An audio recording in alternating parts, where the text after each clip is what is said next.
over this weekend, they came out with a new Modern Warfare 2, and I was trying to play a solo match, and I couldn't figure out like how to get to the solo matches, and I had to ask my son, like, how do I get to my solo matches on my video game here? Did you ask him just like that? Just like that. That was exactly like that. Cool. Once you turn like, over 40, you become, old head, and you gotta talk like, back in my day, you young bloods, y'all don't even know what music is. I don't think that's a thing.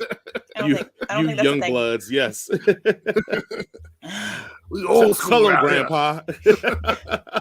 I'm your daddy. That's your grandpa. Speaking of things that are also like crazily, like people don't like new things, like like Andor came out, and for most people, they've been enjoying the show, but there's like a small section of people who are like, they have bricks and screws in our Star Wars. This thing is terrible. And I'm just like, so like normal, regular Star Wars fans. It's like y'all just gotta find something. Like y'all can't just Star Wars enjoy it or not enjoy it.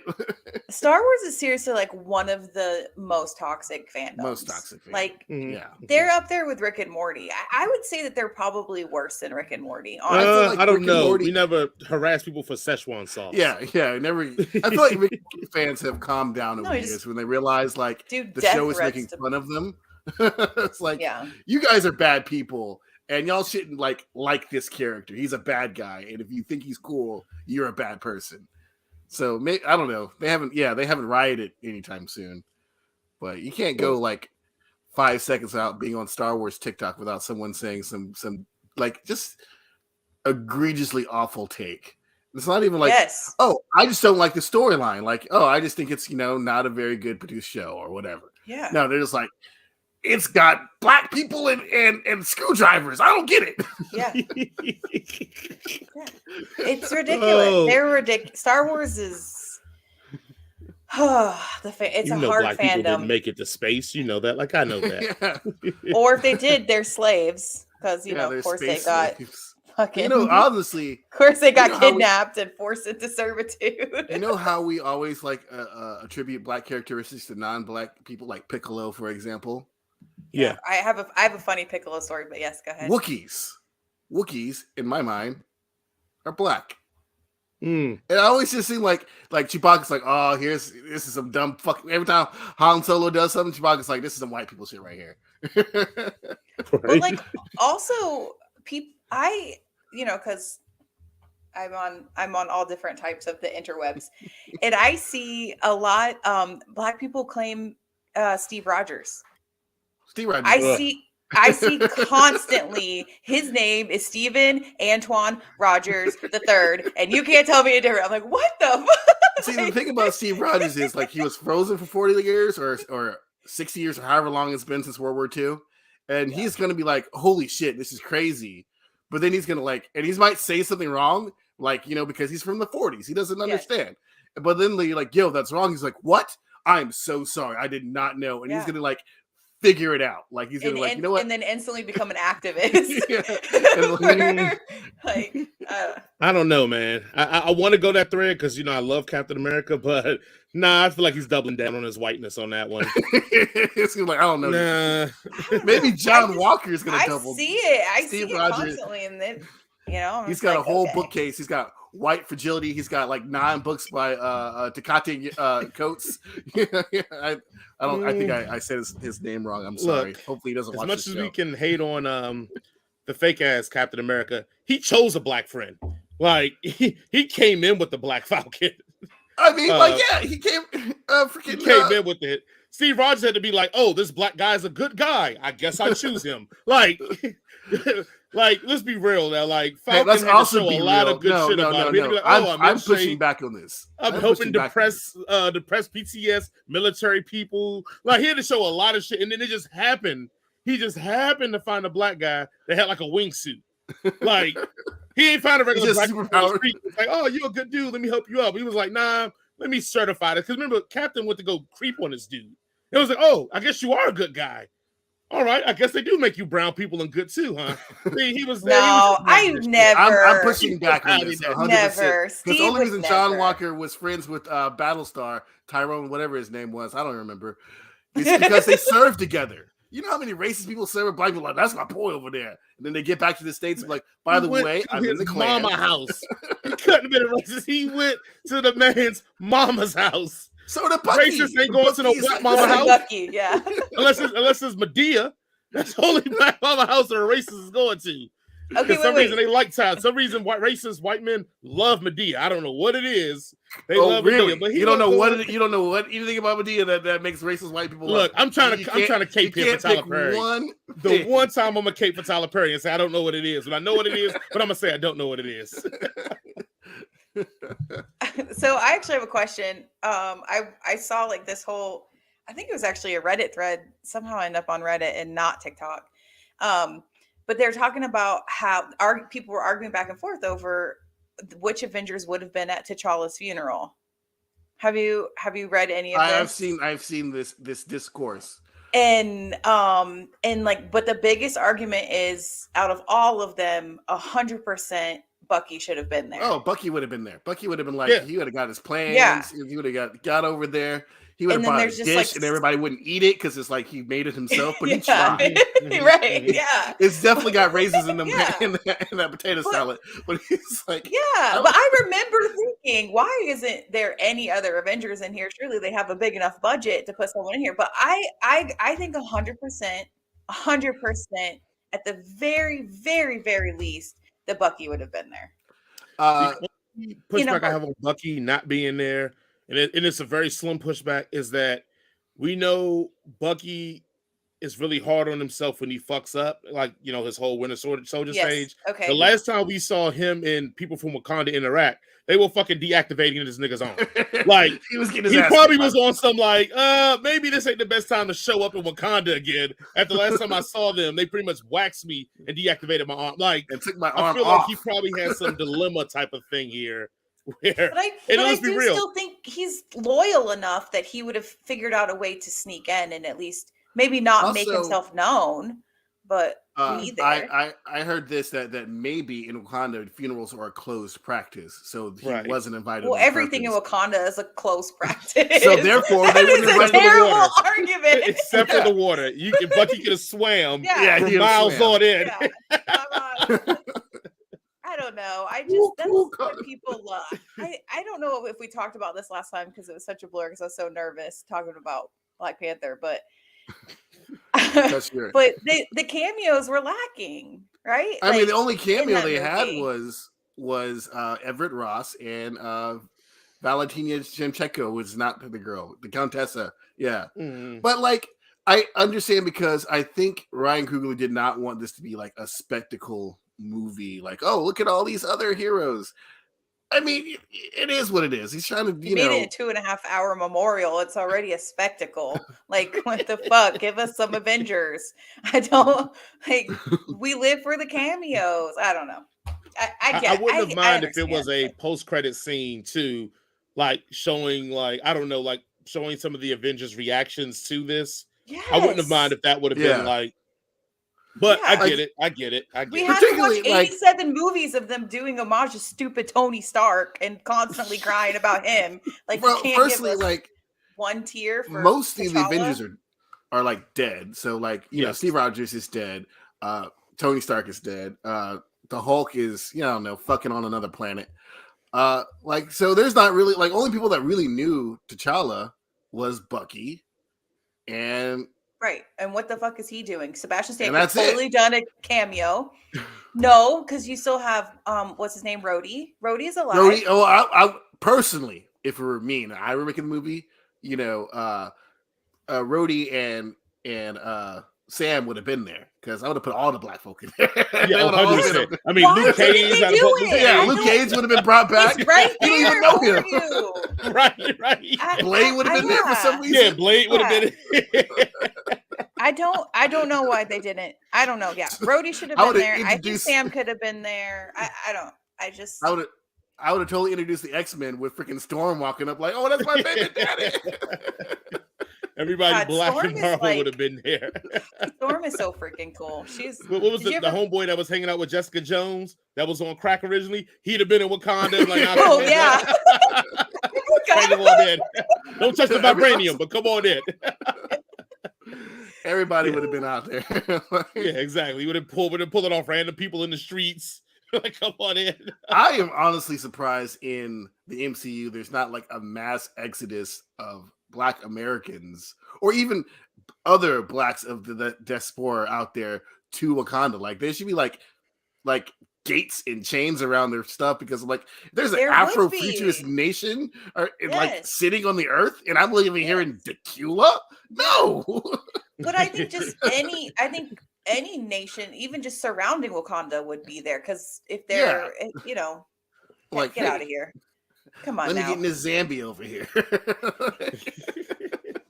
let me like sneak into Tanzania so I can like just be close. So yes, I agree that more Black people should have exited there, but the only reason I'm like is we have no idea how their economy and their capitalist system work there. Like it could be a fucked up living. I mean, like I'm just being real. Like I look, I get it. It's a vibranium based economy. Yeah, I get it, and that's the exports and all that. Like it could be some real fuck shit going on that we don't know about. Like, I mean, there's a good reason to think like why were people like trying to go there? Makes me think that people either they're not letting people in, so their immigration policy is probably strict as hell, which we know because they have force fields. Second part, we also know because like. For example, if you were Japanese, like one of your parents is from Japan and you were born in another place, you can go to Japan and get citizenship. Now, Killmonger, they were like, no, you can't come over here. I don't care who your daddy is. Yeah, because again, the Wakandans are kind of always the bad guys. They're a-holes. Okay, all right, we can't blame them for the Killmonger thing. Now, the Namor thing, yes, you may have a point. Like we can't say, "Hey, you're the bad guys" because like you didn't save all those other Black people that were stolen from this land and give them technology. No, I'm not blaming them for that. Let's back up. We're blaming them for not accepting the child of their brother. Yes, come on, man. He's a royal family member. That makes a whole nation a bad guy because one king decided to fuck that kid. Come on, man. Listen, come on, man. We're not gonna do this. You're simplifying it too much. Okay. Do this. He abandoned his brother. He abandoned the prince in where I can't even remember now because Oakland. The second worst city in America. Okay. The brother deserved it. Yes, Killmonger, the son, did not. But the brother deserved it. He was giving vibranium to Jokers. Like that was the huge Wakanda no-no. So T'Chaka should have just kidnapped him when he should have just taken everybody, kidnapped them. Let's go, son. Let's go. Come it's live fine. Here with me Kings do it all the time. They kidnap kids all the time. Point. I don't know if Wakanda is the best place to live. When you talk about a king at one point was like, fuck them kids. We going home. I mean, there are people who are like, we see in the serial, in the movie, there were people who are like subsistence fishing. Like they're out there like fishing in these waters because that's their job to catch Wakandan fish because I guess they don't have like mass industrialized farms or whatever. I don't know.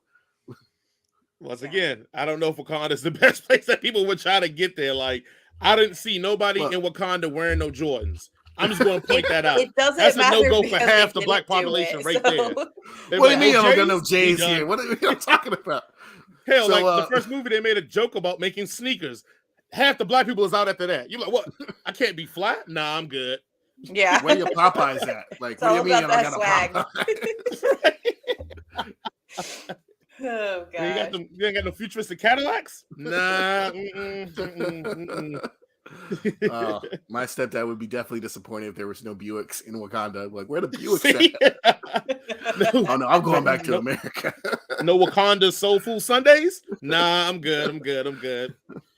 What is this? Where's your grits? Where's your greens? Where's your mac and cheese?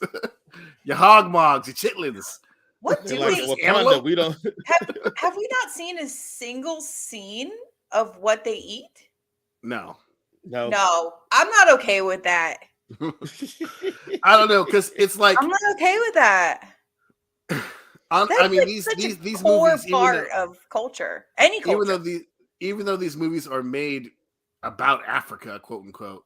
They're made by Black Americans, and we don't know shit about what they eat in Africa. Yeah, because they didn't hop on a plane to go on location.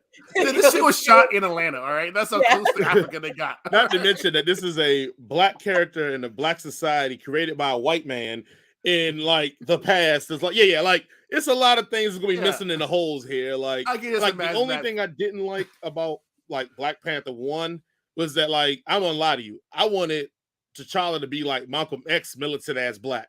And he was just more like, because the comic book with T'Challa is like, nah, F these crackers. Like, we hear now. Like, I don't hear none of that noise.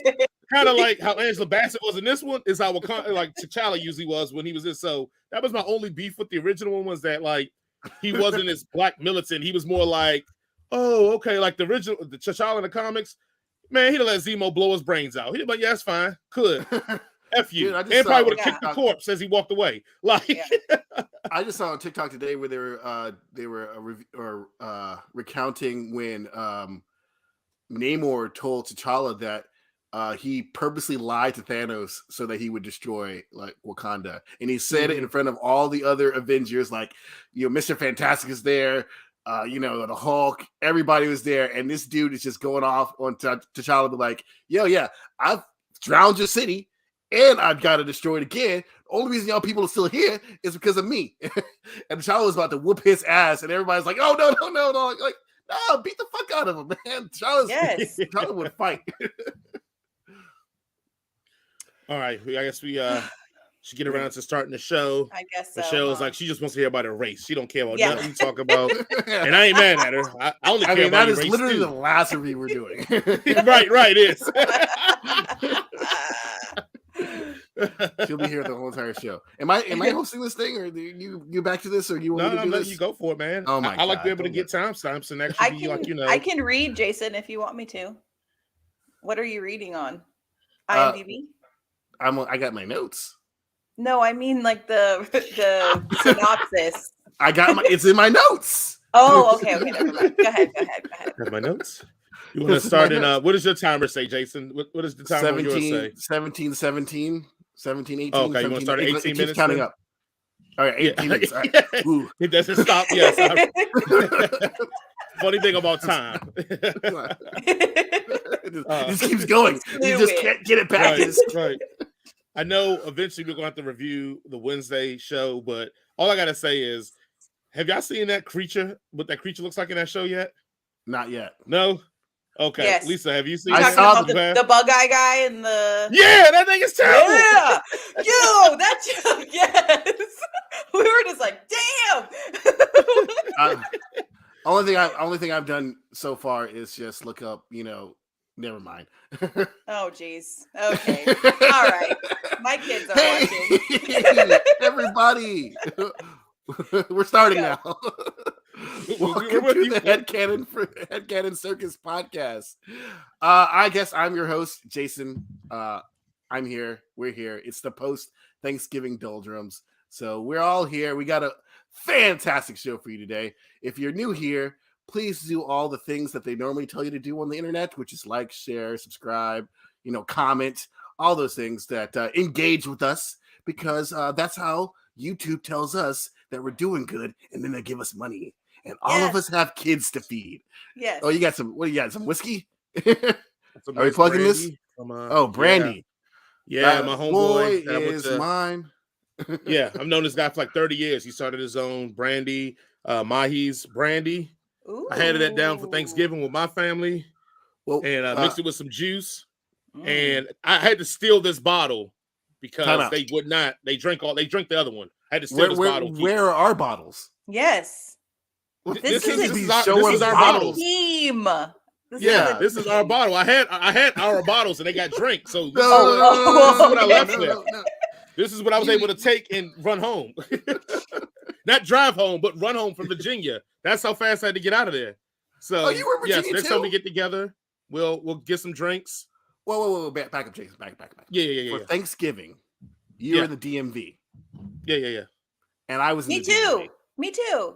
I wasn't. You weren't in the DMV. I know. You were in Seattle. I know.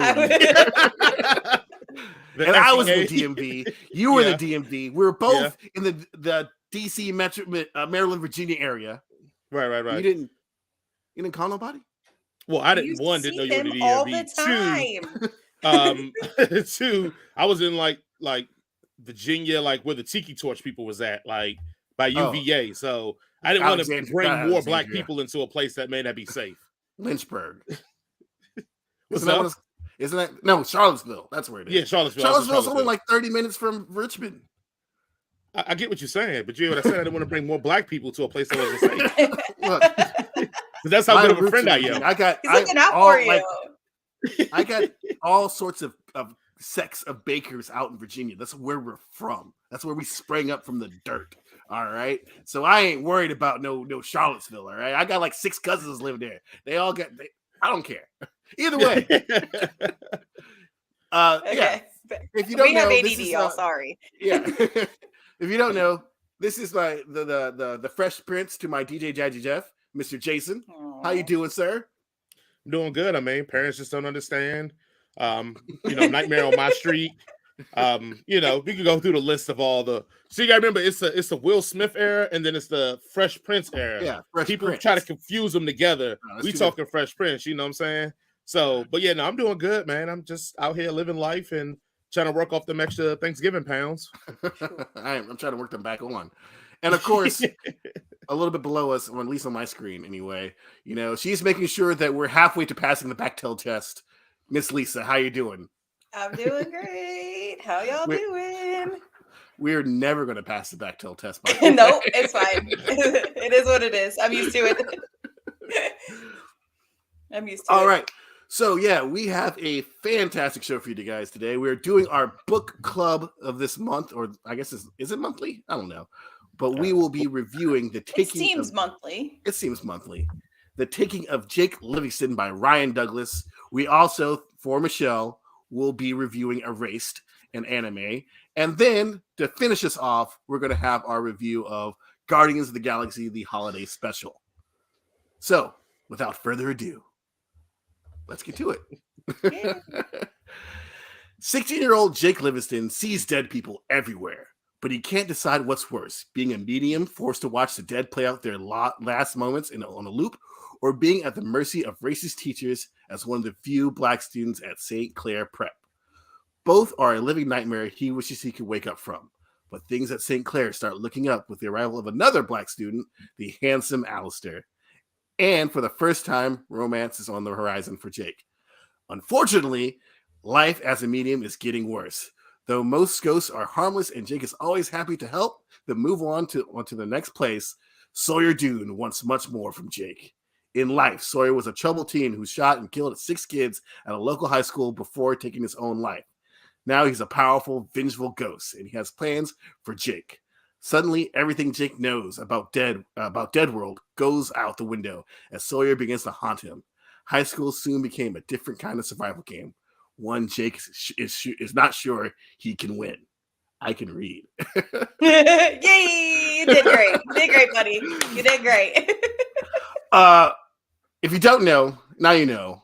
We always do a 1-sentence review for pretty much everything that we review, and books are no different. So, Lisa, go ahead and give us your 1-sentence review.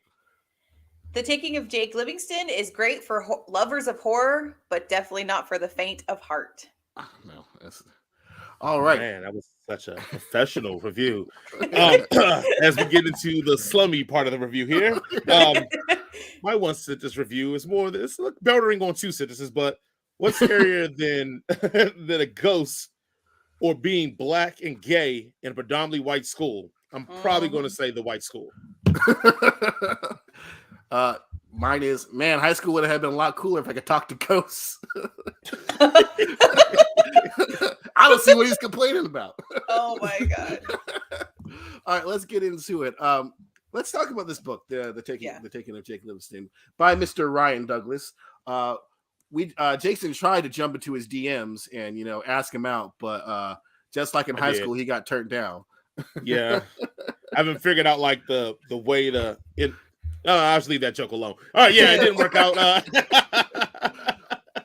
So let's start about the basic the plot of this book. Like, how do you feel like the story of this? How do you feel like how do y'all feel about it? No, I dug it, man. I thought it was a very interesting way to play out the book. I mean, it's kind of a horror noir.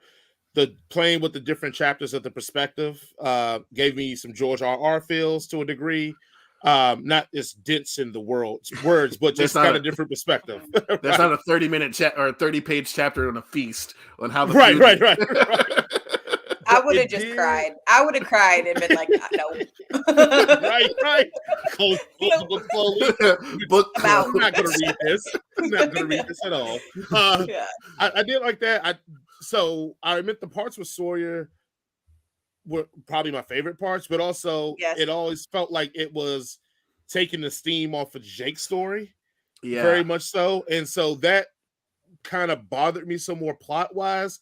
But then when it all meets, it starts to go, okay, I get now X, Y, and Z.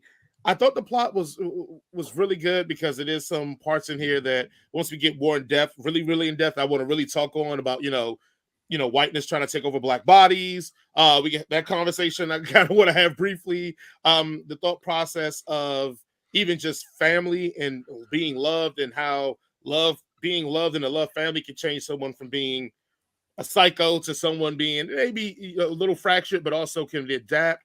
Even I don't have any siblings, but even just the situation between his brother. But yeah, I thought this was very, very well done and plotted out. The only issue I had with the plot is and I shouldn't say this because I watched Dragon Ball Z, but Homeboy went Super Saiyan on his powers out of nowhere. And I was hold on, we're gonna at least get a book training montage, like something, because he was straight. But I'll let it slide because my favorite part of all of this is the ancestors, man. That is to put that in the book. Oh my goodness.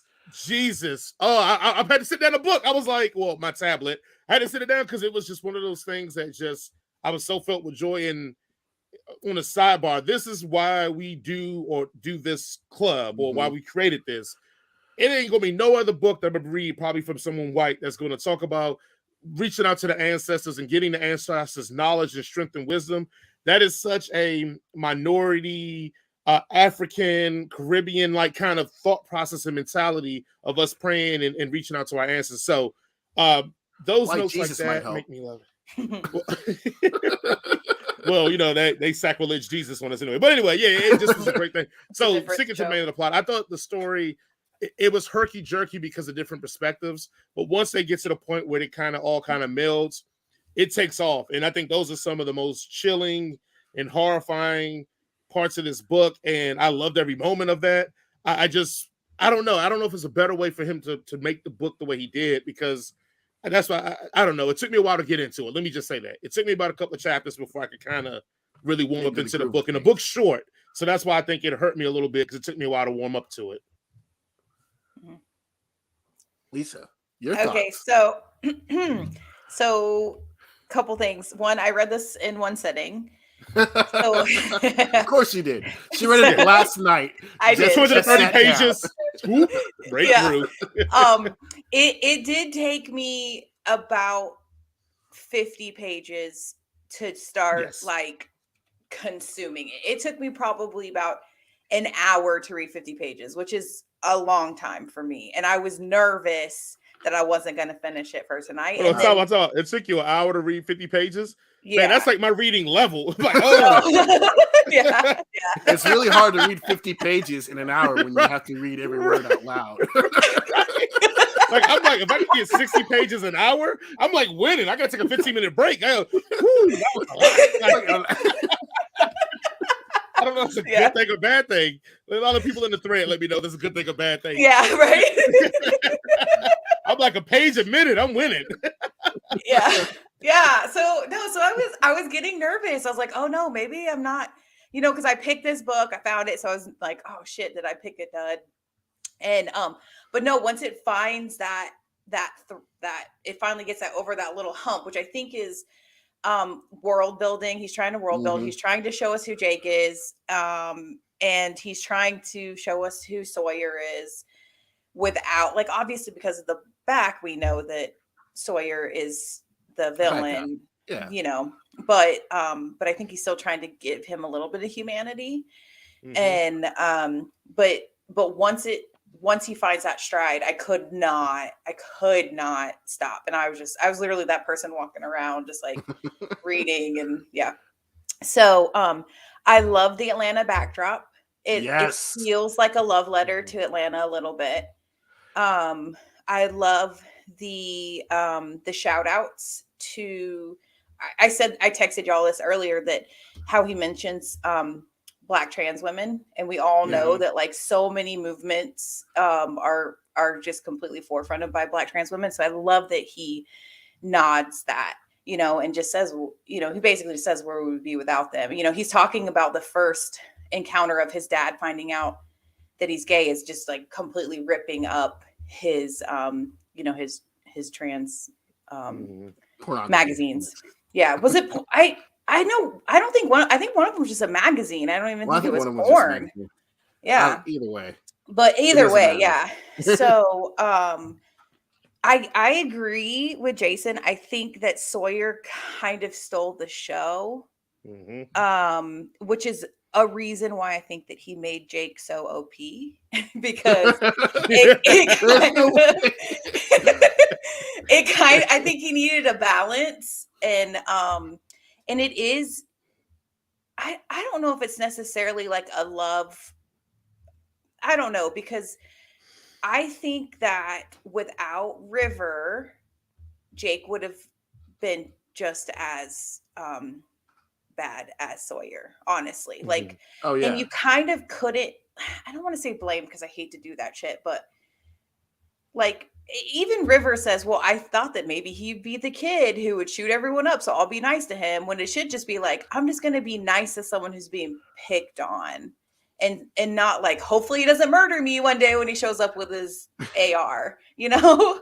Like, but this book it fucked me up. Like, I had the craziest dreams, like, and I was like sweating and nervous, and I had to wake up and be like, and it wasn't the ghost. It was the school shooting that just fucked me up. The ghost I thought was cool as fuck. I wish I had powers.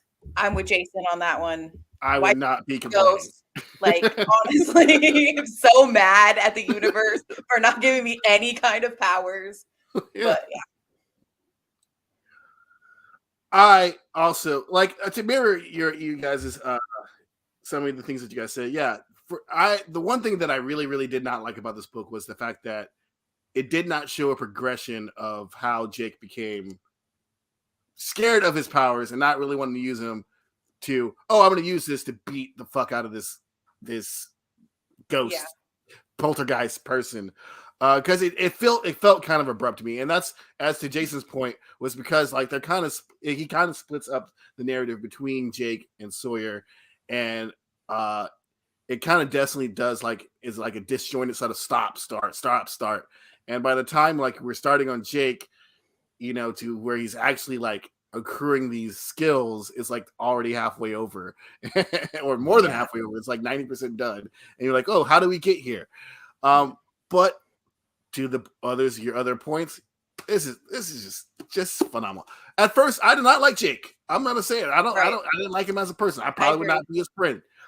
He seems like how I was, just overly morose for no goddamn reason. But he does have a reason, obviously, in the book.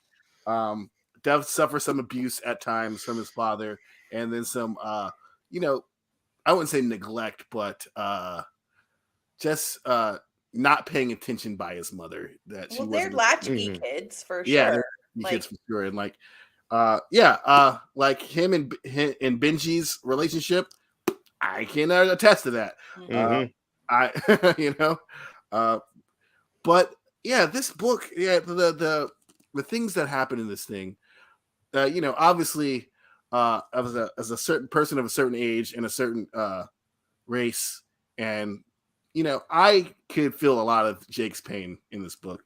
I also too was one of the black kids in my school for the longest part of my life. You know, I felt, you know, ostracized and picked on, even if they weren't actually ostracizing and picking on me at times. You know, I remember one time in Mrs. Buchanan's 11th grade English class, AP English, you know, she made fun of me because I said the word aunt rather than aunt, you know, and that's just how Black people talk, you know. So like a lot of the experiences with the exception of some of the more non-heteronormative experiences, I can relate a lot to Jake here. Wish I could see dead people. Yeah. No, I'm good. I'm good on that. Yeah. I don't want to see no dead people. Especially in death loops. I'm definitely good on that. Y'all tripping. Y'all bugging. Yeah, but he learns how to use it to like, I don't know, in the astral project, man. I would be a horrible human being if I could astral project. We know. We know. So thankfully God did not give me those powers. But yeah. I definitely, one of the things I really like, I liked how they built up, or he built up Alistair and Jake's relationship. It seemed like a very natural thing for me you know, at first he's like, I'm not sure what this dude's about. Obviously, to the rest of us, that dude likes you, man. What are you talking about? But also, it's cool because, like, you know, he was like, okay, I like this guy back, but I have all these problems and I don't want to burden him with that. And one of the things about living life is like, you know, you can't carry the weight of the world by yourself. You're going to need people to support you. And eventually he finds that in Fiona and Alistair, which is great. And I love how they became like a little Scooby-Doo gang, like almost instantly.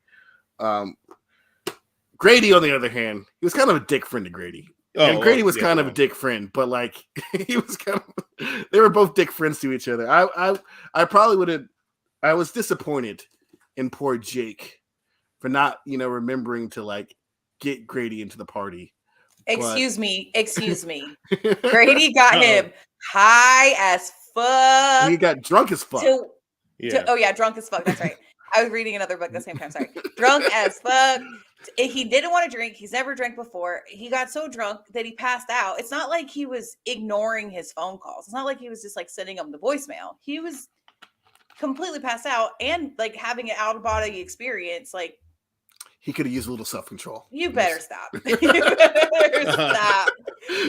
But I second it. Like a lot of the friendships in here are not healthy at all.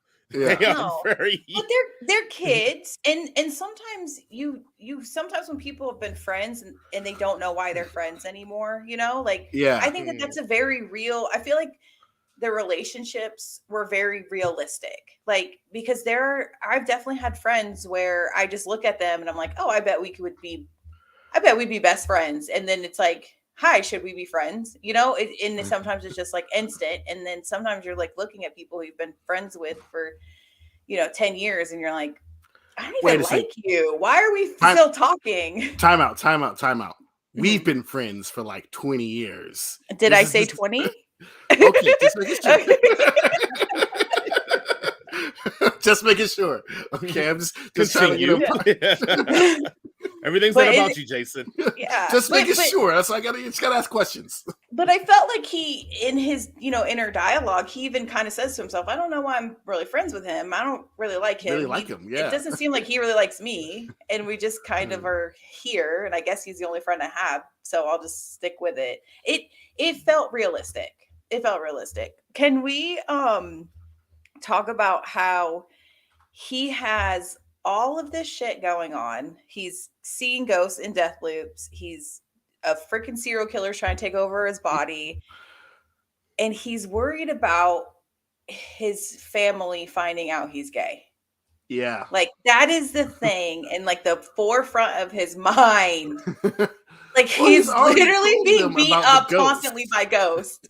And he's just like, oh God, hopefully they don't know that I looked at Alistair for too long. Like that's so sad.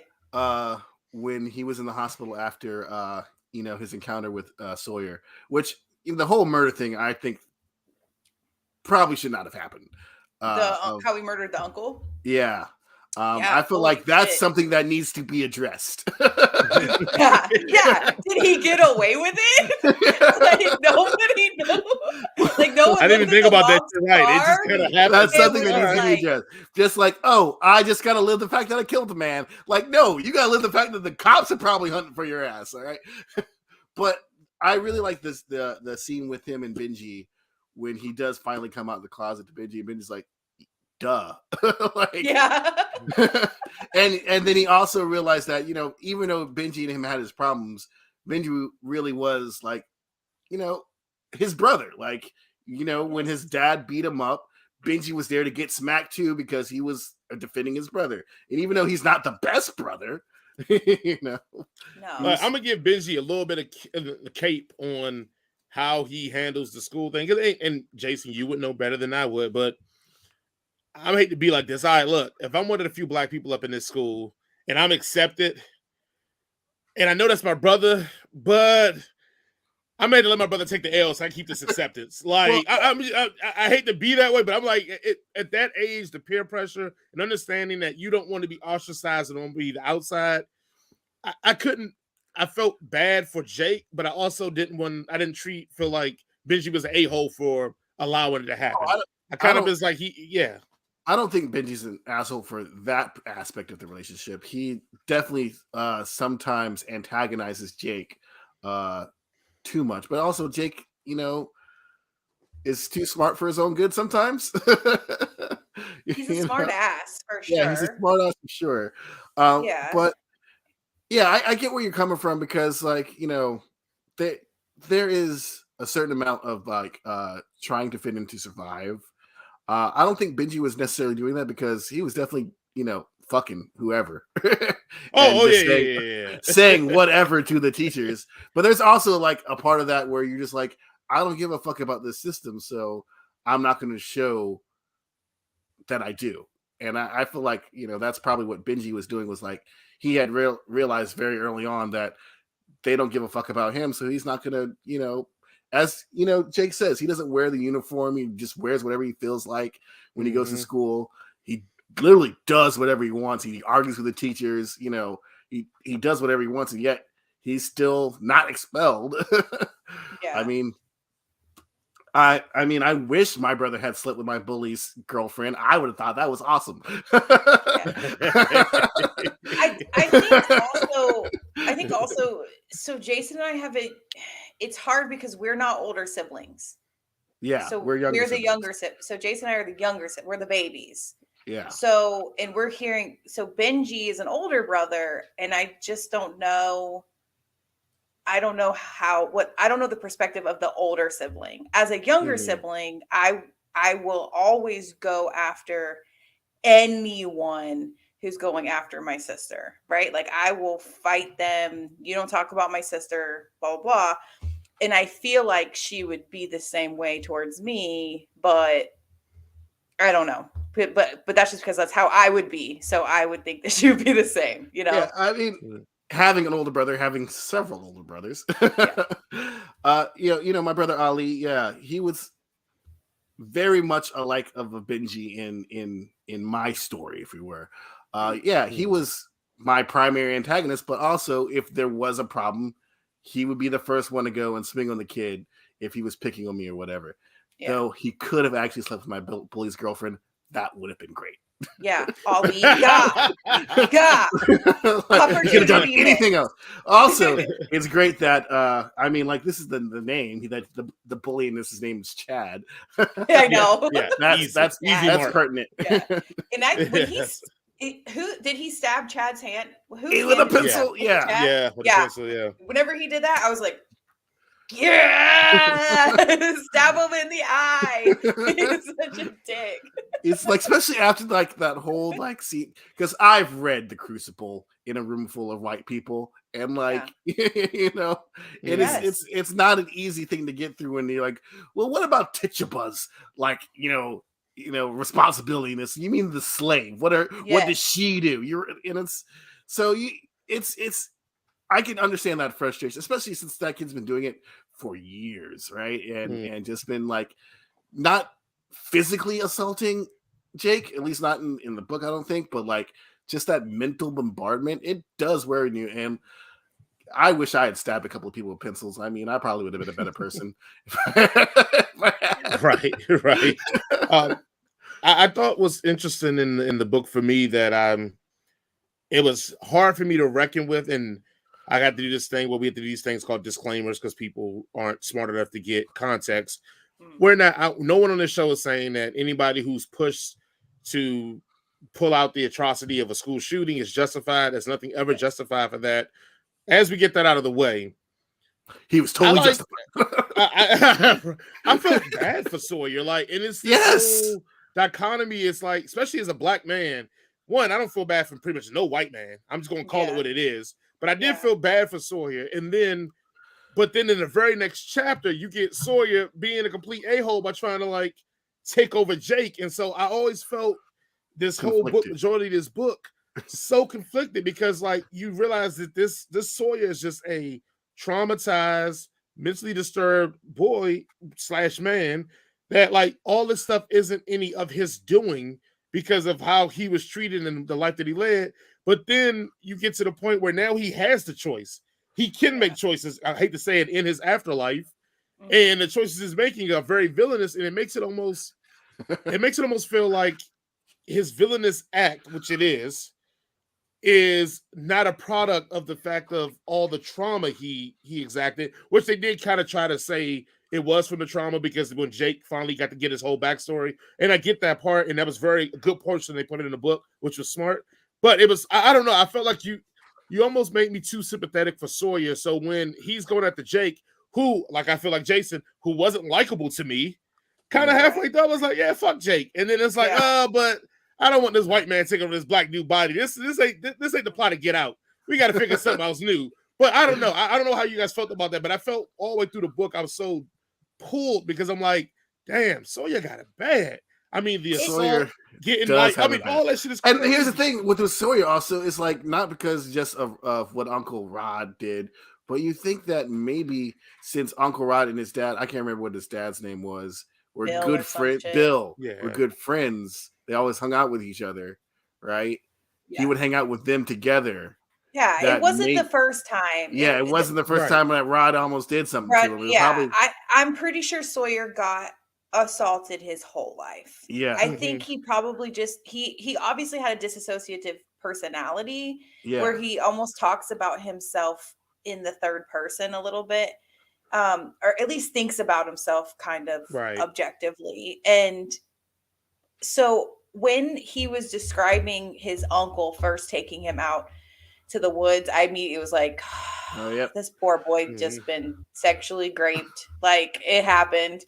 And so I just, even without him saying it, I just assumed that that's what his uncle was doing, like the whole time, with the scene. And I just think that the scene of his uncle coming over to his house, replacing the fan, which he, fixated on so much because of the broken blade from where he tried to, hang himself.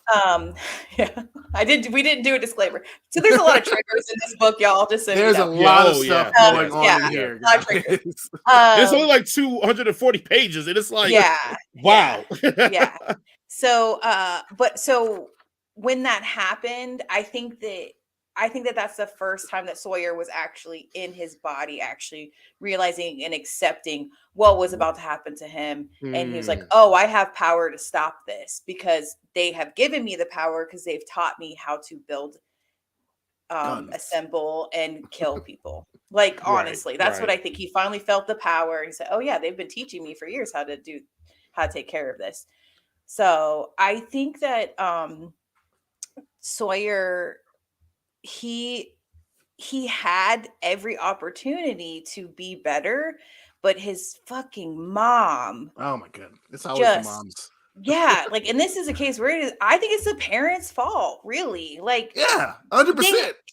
She took him out of the Hapeville institution, like against doctor's orders. She wasn't making him take his medicine. She was making sure he had access to firearms, actively making sure that he knew how to have firearms. His sister was telling the mom, hey, he's still torturing animals. And she's, and she's also antagonizing him too. And knowing that he is, mentally unwell. Yeah. It was literally a cocktail. It's a lot. It was a lot. Yeah. So I do think that this book is a good example of why mental health is so important. Exactly. And not making it taboo, and just really, because the mom was just embarrassed of having a kid in the hospital, but she's not embarrassed having a kid who shoots up a high school. Like your boy's dad from that club. I was just about to say, I said it's funny because that's how it happens in real life. Thank God he wasn't gay. What? What? Yeah. I don't want to get started on that. It made me mad. How art imitates life. Yeah. This book did one thing that I wish they would do more in books, especially in fantasy novels, where the protagonist actually talks to the antagonist and like, why are we doing this? Why are we like in this conflict? I screamed when he did that. I was like, are you actually talking to him and like trying to figure out his motivations? And just like, yo, we don't have to be enemies, man. We don't have to fight each other. Like, we can just stop killing people. That's the only reason we can be friends. Literally, I wish like almost every fantasy book would just like, yo, like if Harry was like the Voldemort, like, yo, I'm like 13, man. Like, we don't have to do this right now. Can we just like pause and tell him I'm like, you go have fun, do your thing. I'll see you in like 10 years, okay? Yeah. Just let me finish puberty all the way, and then we can, Yeah. But I also want to talk about, even though he does have this little love letter to Atlanta, this boy got a lot of mileage out of his bike. Like, I don't know where where are these cities that he's going to that the next town over on his bicycle in Atlanta? So I was thinking about, I think there was a time where I was just like, he did not just ride his bike to Little 5 Points, but he didn't. Alistair drove. I went back to double check because I was just like, this mofo is not riding his bike to Little 5 Points. And then I'm like, oh, okay. Also, tell me that you don't have the rights to any of the shops there where you don't put the Vortex. That's the best. Even the Vortex burgers suck. Doesn't matter. It's a staple. I do not like their food. No offense. If you guys wanted to sponsor us, I love your food. Do not like the food. Okay. And so, I guess you're getting long on the tooth and so, but only I just want to say real quick is I just thought it was interesting of, again, another example of whiteness trying to take over black bodies and use it as a tool to progress an agenda. I thought that was just a very interesting thing. I wish we could have had him on. Oh God! What? Don't get started on him either. Yeah. I wish we could have gotten Ryan Douglas on because I would love to hear if that was the perspective he was giving, or it's just happenstance, or even his thought process on there. Because I thought that was very, very interesting. But I also thought that just even with that going on, the connecting to the ancestors is a way out, as a way almost to say tapping back into your natural and true self as a way out to empower yourself, which I thought was a really good message that I took from it. To say, hey, look, you've come from a strong line of people. You're not weak. You've never been weak. You've only been allowed to think you're weak because of what's been trying to encapsulate you. And I think going to a predominantly white school gave him feelings. Being gay gave him feelings. Then you have a ghost who, for all this time that you've seen ghosts, they've never really bothered you. Now this is trying to make you feel weak. And so to feel like his strength came from reaching into himself, reaching into his blackness, reaching into his culture, reaching into his history to empower him. I thought it was a very good message because I'll be real. Me and Jason had those talks a lot about, like, as a community, we don't know our history well enough. And that's why we fall for the stuff like the Herschel Walkers. Herschel Walker doesn't exist if he knew his history. Yeah, he wouldn't exist because it's really hard for Herschel Walker to know his history because of the CTE, but right? Maybe he got beat up by a ghost. We don't know his story. Get political, guys. I just thought that was really right. I thought that was just really dope, and again, I wish he could have been on the show to really talk about that because I thought that was an excellent add to the book. And I'll admit, like, this book club has been great for me because reading these books by Black people really, really, really. I guess, and I don't know, because I want to speak to more white people. I don't know if they get that experience when they look at their art and culture, but I know for me, because I guess we don't get a lot of it, when it's things that I can just wholeheartedly relate to, it just makes me feel more comfortable in the entertainment or in the book or in even walks of life. So going to this book club has really gave me like being really, really comfortable in these moments when it's just like, oh, like, because I know there's such a cultural aspect of certain things. So anyway, I'm here for the book, man. Yeah. Last thing before we go into our review, our ratings of this book, I just want to talk about how it was written. This dude has his simile game on point. On lockdown. Yeah. He has similes coming out of the woodwork. I don't even know. Like, obviously, like I checked his bio. His other stuff is his other book that he's published is a book of poems. You can definitely feel that in this book that he knows how to liken as and is a word to make a point across. I'm like, where'd you pull that from? I know there was one where I wish I was reading on Kindle, just because when I read on Kindle I like to highlight. Yeah. And there was one line where I was just like, oh my God, it was so beautiful. I read it like 4 times and I can't even remember now. And that's why you were so sleepy. Good though. right. Y'all to, but it was something like Atlanta is. It said something like Atlanta is, I don't know, the sunset or something like that. And I was just like, and I just like read it 6 times. I was like, and at least Lisa was like, oh, that's a bar. Yeah, it's so beautiful. It was just so beautiful. Yeah, like I am like truly impressed about like just how he's just like. And it's like he never uses the same simile twice. It's not like he, in some books, writers will fall back on the same sort of like because it's their style. They'll fall back on using that. I mean, Tolkien does it 1,000 times, but this guy, like every single, even if he's describing the same thing over again, he uses another freaking simile or another metaphor, and it's nuts. It's absolutely insane. I wish I could write like this. That's why he has a book and I don't. And this is his first book. This is the first book his first book, which I'm jealous. Very impressive, honestly, because usually the first book you go back and you're like, oh, okay, I get it. But I do think that that's a reason why we do have some of those little disjointed moments that we're talking about, because he's still trying to find his, his way, his voice, style, and all that stuff. So, but my God, for it being his first book, bravo, sir. All right, let's get into our review, our rating system of this. If you know, now you know. If you don't know, now you know. If we like something and we think it's good, we give it a head. If we think it's a mid, like some bad weed, we give it a can or circus. And if we think it is absolute garbage, we give it a cannon. All right. So, lady and gentleman, or they and thems, let's rate the story, the plot of this book. How would you rate this in our little system here, Lisa? What are we doing? Out of 5? Out of 10? No, the head. Head.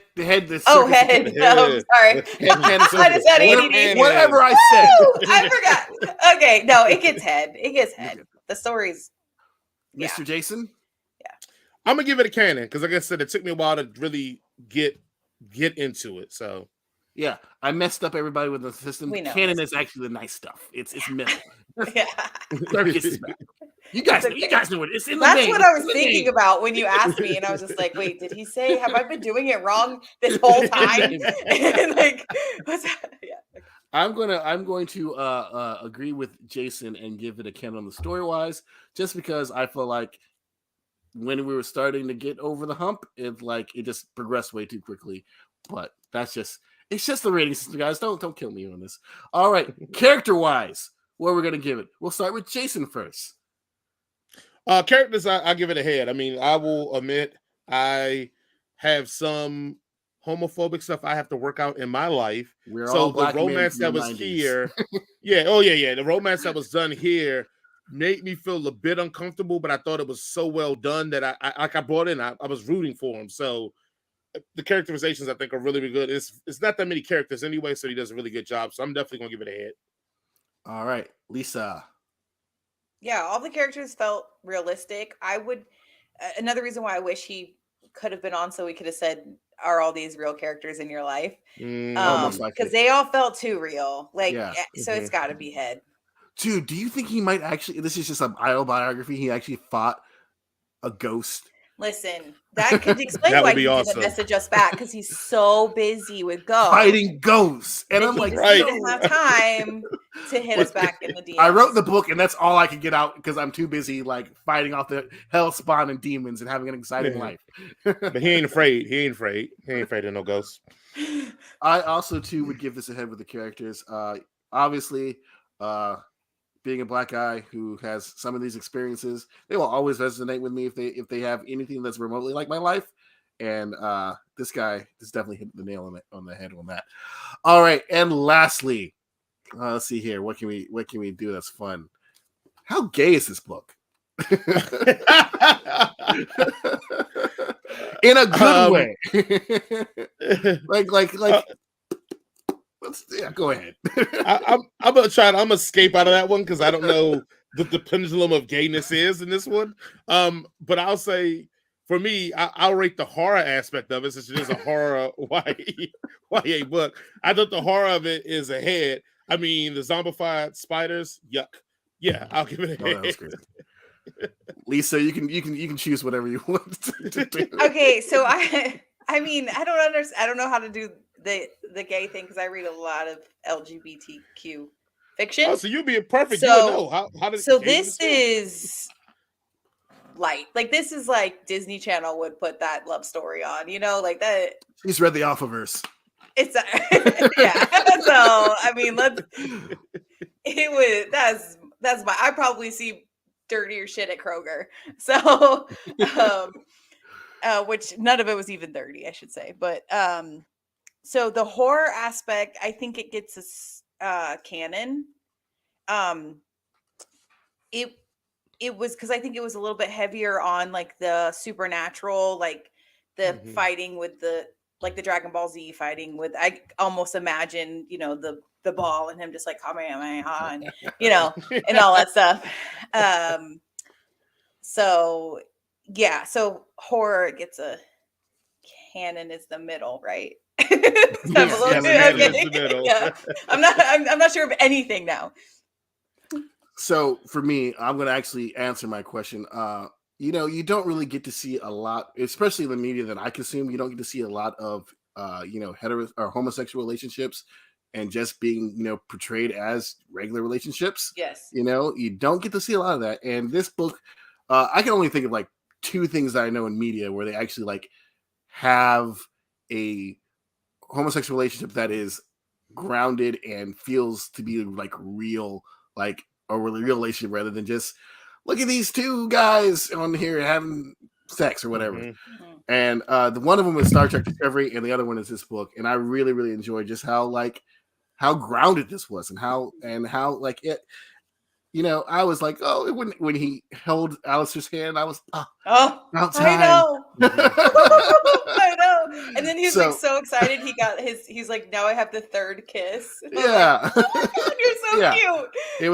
It was very cute. And I really enjoyed that aspect of it because, you know, even though we are Black men from the 90s, you know, we can grow and learn and be better than what we were. And I remember a time where I would have picked up this book and read that and be like, ugh, gross. That's, you know, because I was an idiot. Now I'm not. Yeah. All right. So now we're going to do our actual whole rating scale from 0 or from 1 to 5. 1 being garbage and 5 being the opposite of garbage, which is stuff that you can use that still works for them. Lisa, on a scale of 1 to 5, what would you rate this book? This book gets It's only 5 numbers. I know. I'm trying to imagine if I was a teenager, you know, like I read this as an adult. I think as a teenager reading this, it would be a little bit more impactful. So I'm gonna give it a 5. Okay. Yeah. Okay. Teenage Lisa gives it a 5. Mr. Jason. Right. I'm going to give it a 3.5. I really did enjoy it. I think at the beginning it's a little slow, and then also he does have a very, I think you mentioned the simile game, but he has a very articulate way of writing. So it does take a little bit too to get used to how he smooths through the book a little bit. So I'll give it that. I mean, but everything else in here is really strong. Eventually they got to make this into a movie because, like you said, that spiritual spirit balling bias would be great. So yeah. I would be happy with an anime, honestly. That'd be so dope. Not made by what's his face from Cannon Blasters. We got to get someone else. We got to get someone else. Yeah, he'll make Jake stink, and we'll be like, we really hate him now. I'm gonna give it a 4.5. Yeah, Jake. You smell, Jake. What is that? Rotten doo-doo? I'm sorry, Jason. I'm sorry. What is that? Rotten doo-doo? It took me a minute to be like, what? If you don't know what we're talking about, please go to our Cannon Busters review, and you'll understand. Yes. Yeah, you'll understand that reference. But yeah, I'm probably going to force my kid to read this book. I'm going to give it a 4.5 out of 5. I think definitely for teenagers, especially teenagers who might be going through some shit, this might help them.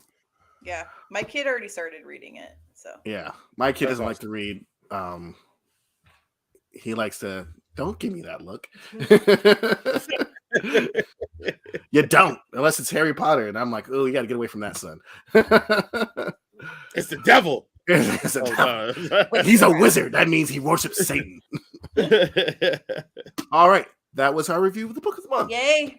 Let's move on. Michelle, it's your time. Michelle, here you go. Hey. Yeah, here we go. Hooray! All right. The Guardians of the Galaxy. No.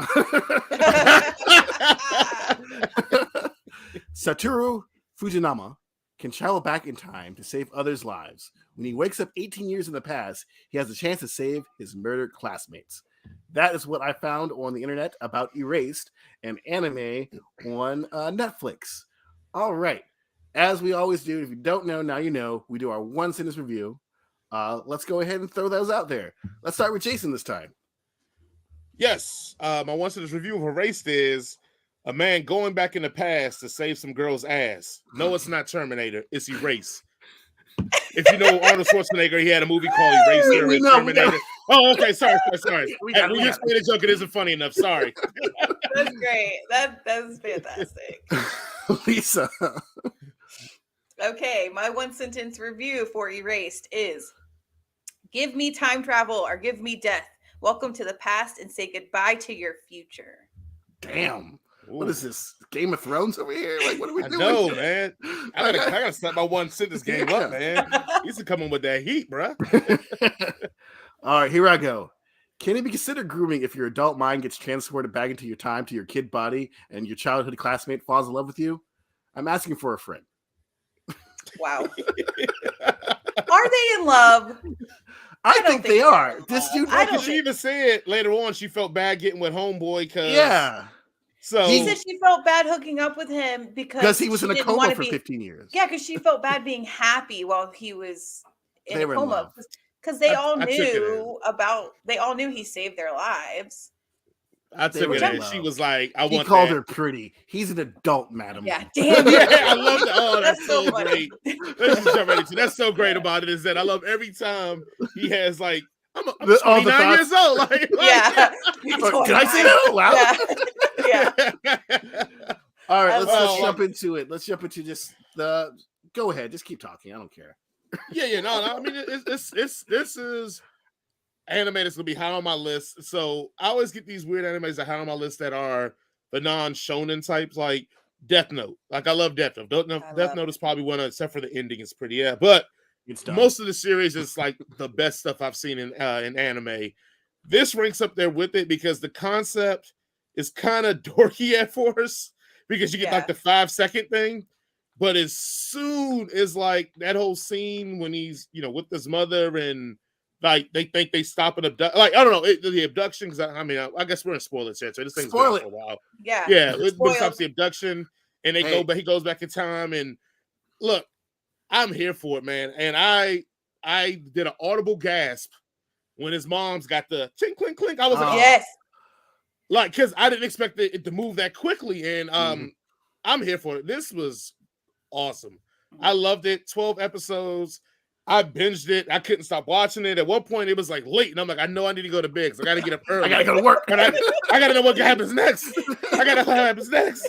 And then, like, when he gets to, I remember the point where I turned it off with the bed is when, I know your future. And I'm like, I got to go to bed because, so all night I'm sleeping like, does he live? Does he die? Does he, like, I'm just, it's just so, I loved it. I did watch originally on the dub, and then I went back and watched the sub, read the sub. Oh, you a punk. Yeah. Because I had a limited amount of time, so I'm like, we can do it. But once I got it, so I was like, you know what?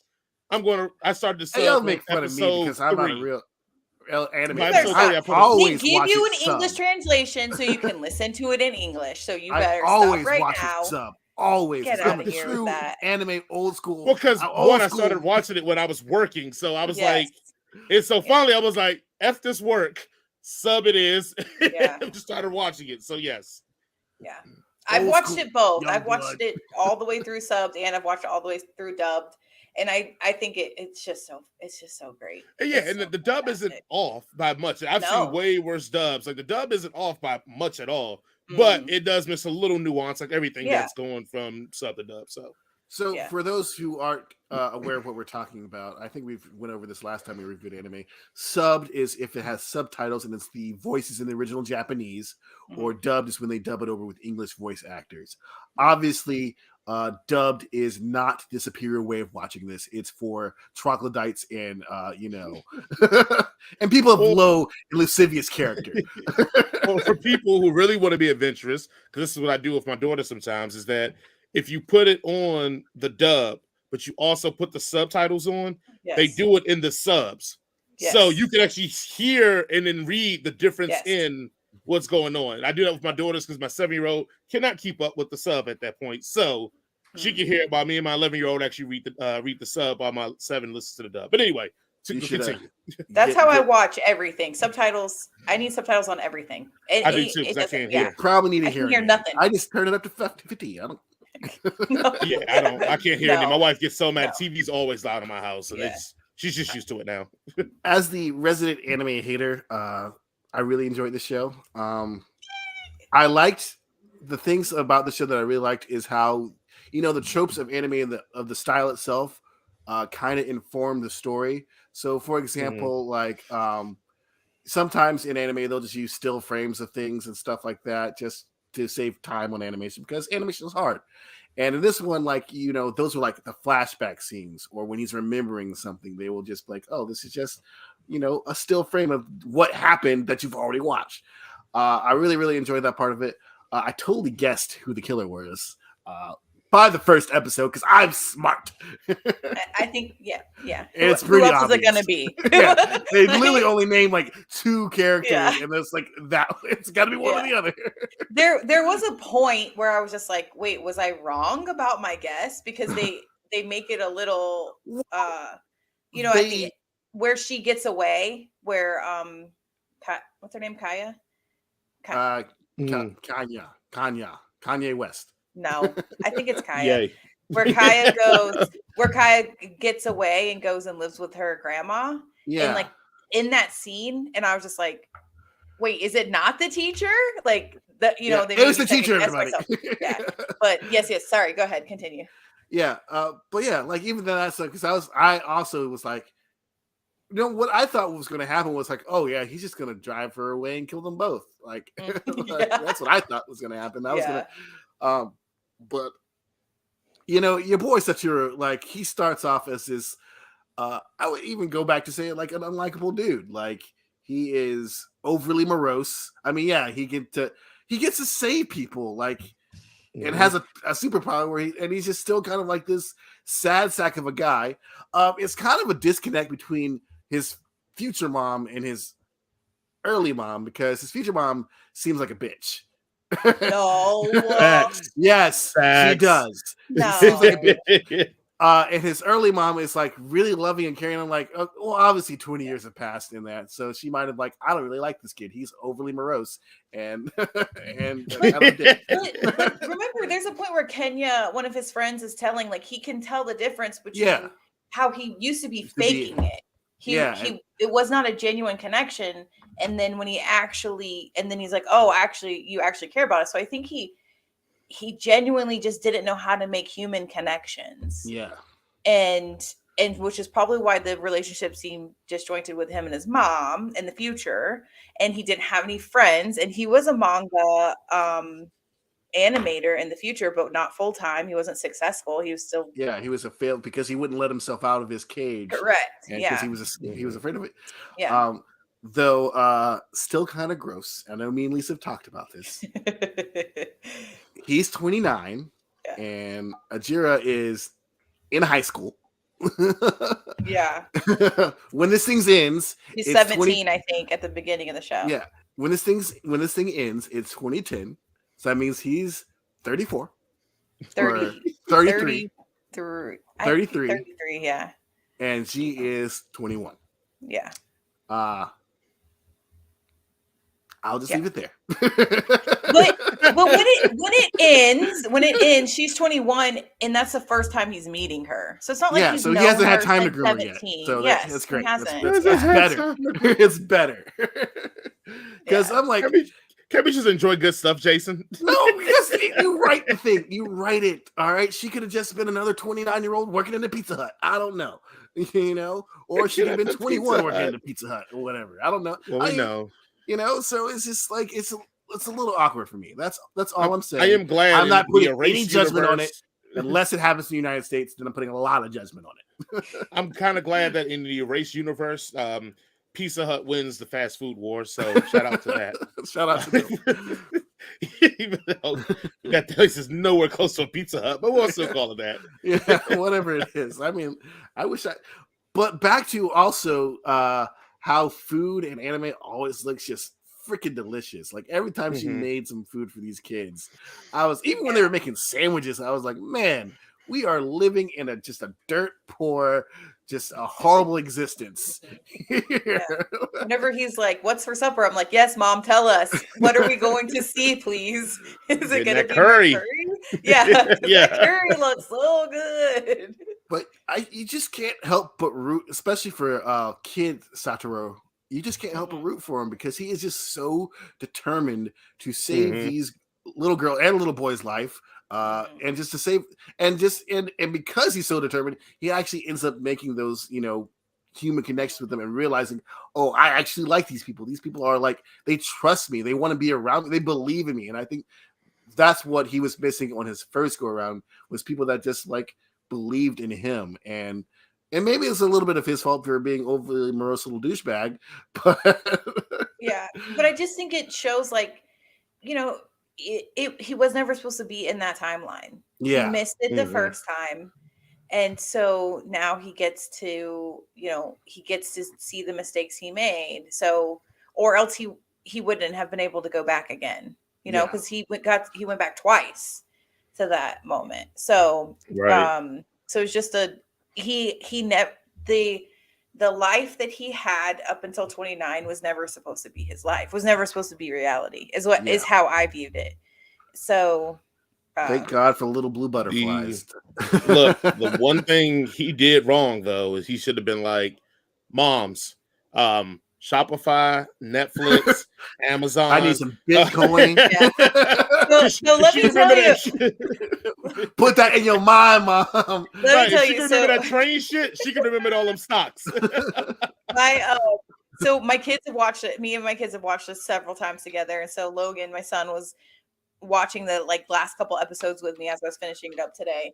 And he was just like, this guy, the history hasn't changed. Just his lives have changed, but history is the same. He should know winning lottery numbers. Millionaires. Well, in his defense, I don't. You know what? I have not memorized any winning lottery numbers. Yeah, just in case. And also, it's only when he's super stressed out that he was able to go back in time. So it's not like he's like, I must go back in time, but first let me drop off and see what today's lottery numbers are. Yeah, right. Well, also too, before wasn't it only a 5 to 10 second it was thing, like a 5. It wasn't a lot. Way far back, right? And that was the longest revival ever. Yeah. Though 18 years. I'm just saying, little Kanye. She was getting worked by a grown ass man. He should have been a little bit smarter. Also, he should have been a little bit smarter. He's 29 in a kid's body. He should have been like, oh yeah, that dude right there. He's the guy killing him. I can just look at him. My God, all these candies in your glove compartment. Oh my goodness. Yeah, he had trust built up with him, so I get that.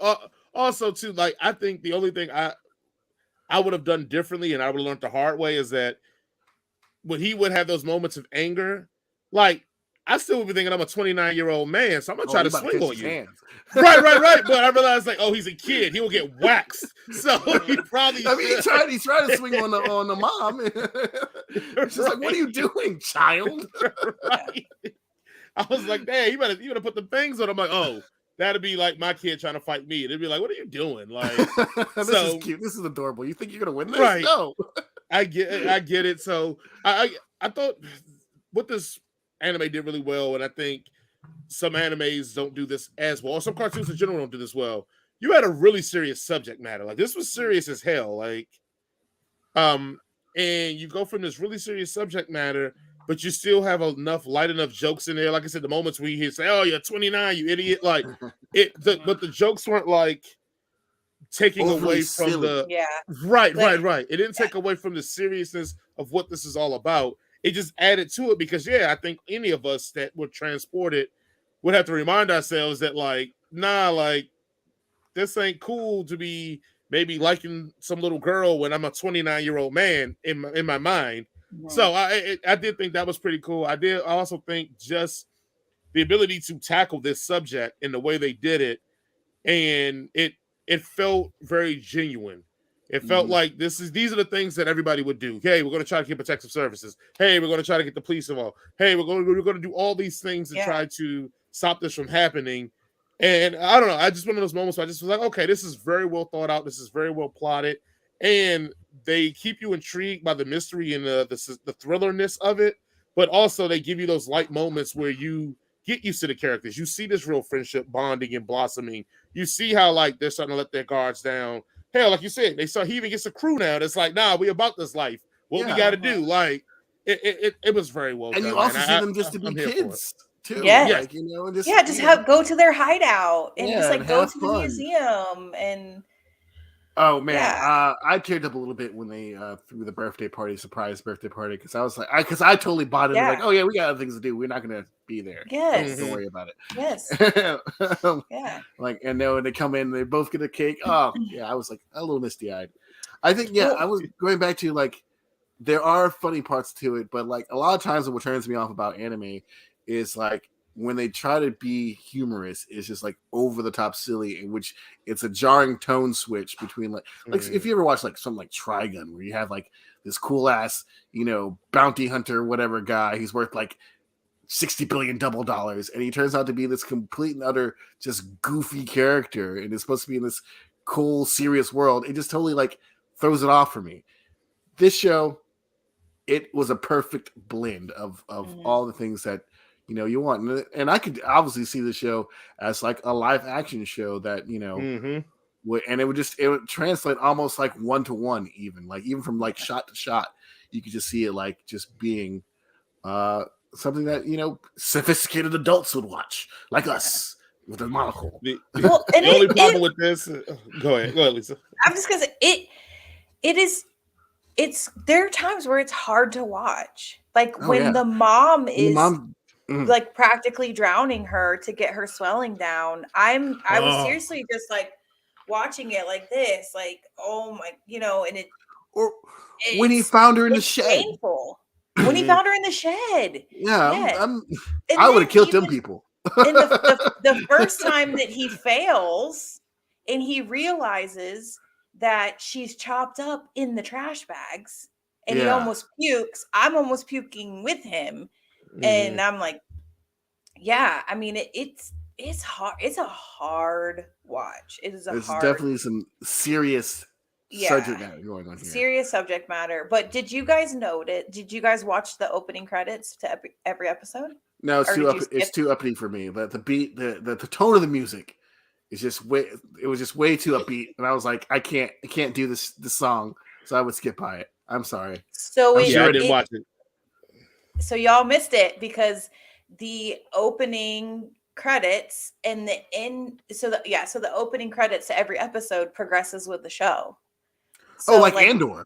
So like the opening credits, like it's him by himself, and then the episode, then like the next episode, it's a few kids, and he's like, so it like progresses with him making friends, and then the episode where he is in a coma, it ends with him saying, I know your future, and then the next episode is him in a coma, and it wakes up.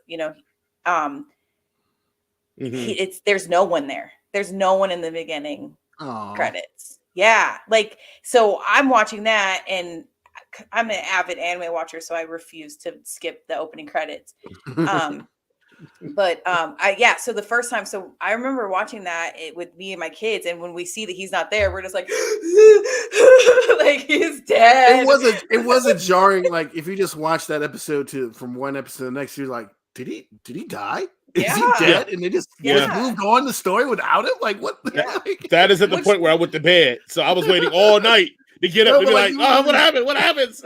Even when you start the next episode, you're like, they don't start off with him. He was like, no, he's dead. They start off with his mom just like living her life. And I'm like, oh my God, he must be dead. The only pushback I would say I would have for this show is I wish he went back again for a third time or fourth time. To do what? To not live his life in a coma for 15 years. No, I wish he had picked it out when he was a child and said, that man over there is a murderer. No, he had to be erased from the story. Get that guy, and he would live happily ever after with Kanye. And he already lived that life once, so he still has all the memories. So it's not like it didn't. Yeah, but no one else does. That's a weird thing to have. Is like but memories they were of waiting things that you for guys him. Did. I think it couldn't have worked any other way. I want him to go back one more time. That's why it's called erased. I got it now. Yeah, yeah. It's like the title informs the story. It's crazy. This is my one. Like I would like, we're definitely not missing out in 15 years. Let's go back. We're going to high school. We're definitely using our 39-year-old mind in high school. And I love that all the friends were in on it. I think it's always better in any show, any movie ever. I hate it when they keep secrets and no one can know about. Like you need a team that knows, and it made it better. And then so that I loved it when what the frick is her name? Kyra, I think. Anyway, where she had said like wouldn't even be here. This baby wouldn't exist if it weren't for you. Like because she fell in love with the other kid who was supposed to die. They had a baby together. So I swear to God, if I can't find out her name, it's gonna drive me crazy. Kanye. I also like how the little blonde boy was like kind of the first one, like because he was always. And there was like sometimes I was like, is he a time traveler too? Right, I was thinking that too. Like, he's looking at his kid. He's always like observing the dude and then asking like, "Yo, what's up? What's going on here?" But I think he's really just very observant. Yeah, I just like that he was actually paying attention to his friend, and that was really cool. That he was like, you know what, you seem like you're doing something, and we're friends. I want to do that thing too. Like, let's like let me in. Like, I wish he had told him like, yo, actually, I'm a 29-year-old time traveler, and one of y'all, a couple of y'all are gonna die, and I'm trying to stop that. Well, we didn't read the manga, so maybe he did. Maybe they do know that in the manga. I don't know. Yeah, this is apparently the manga is like way more in depth. So yeah, well, I can't read from right to left. Why? Well, that's how manga does it. They read from right to left. It's why? Because my brain doesn't work like that anymore. I tried to read mangas when I was in high school, and I just couldn't do it. It's just way too. It's like it's like losing a pair of right-handed scissors with your left hand, and no one taught you how to pick. Something that I do all the time, and I manage. Now that you're an adult, fine. No, my whole life, because I live in a right-handed world. See, Michelle, it's not made for me. Michelle agrees with you. She doesn't know how to read mangas either. I'm not the only person who doesn't know how to do this. It's a right-handed man's world. But it'd be nothing. Without a left-hander, scissors. It would be like trying to use left-handed scissors. How about that? What do you do? Like, how do you do it? How do you survive, Lisa, from day to day? It's not easy. No, yeah. I'm like super excited that you didn't hate it, Jason. I was so worried. I was like, I don't know if I'll be able to be friends with him. I mean, like afterwards, if I don't like so much shit about it. Even if I don't like it, I might just talk shit about the animation stuff. I'm not gonna like talk shit about something that you love unless I want to and make you feel bad. Yeah. Oh, okay. No. Okay. I will always give the caveat that it's just not for me. That's all I would say, Yeah. But I really, really did enjoy this. I thought I was like Jason. I was like, I gotta watch the next one. Gotta watch the next one. Gotta watch the next one. I hate anime. Gotta watch the next one. They're so good. Every episode just ending, and you're just like, oh shit. I forgot how much it progresses. Yeah, and I just couldn't stop. And I'm like, well, I guess I'm not sleeping ever. It's fine. Though his plan at the end was like, what happens if the dude was like, just gave him a little bit more of a shove, and he missed that bag. Yeah. So I did investigate about that because I too was just like, this is the plan they came up with. Apparently, obviously in the manga, it's like way more in depth, and it's not like that at all. And they just like catch him on tape confessing, and which makes more sense. But doesn't like, I think it just doesn't make it as dramatic as there's nothing more dramatic than tipping a person in a wheelchair off the side of a hospital building. While he explains to you your evil plan. Like, we had a little serial killer theme going on. I didn't even realize that. Look at us. Oh yeah, theme in. It's like we actually planned this. Like what? Yay us! Totally on purpose. All right, you guys want to move on to our rating system? Yeah, let's do it. Well, for those of you who are just joining us or who've been here, the handful of people who've been here the entire time, we always do a rating system for our things that we watch. If we think it is awesome, we give it a head. If we think it is mid, like some stale bread, we give it a cannon. And if we think it's dookie, like some cold poop, we give it a circus. There we go. All right. So let's start with the storyline of this. Lisa, what would you give the rating of the story on this? Head. That seems pretty quick and easy enough. Jason? Yes, head. Yeah.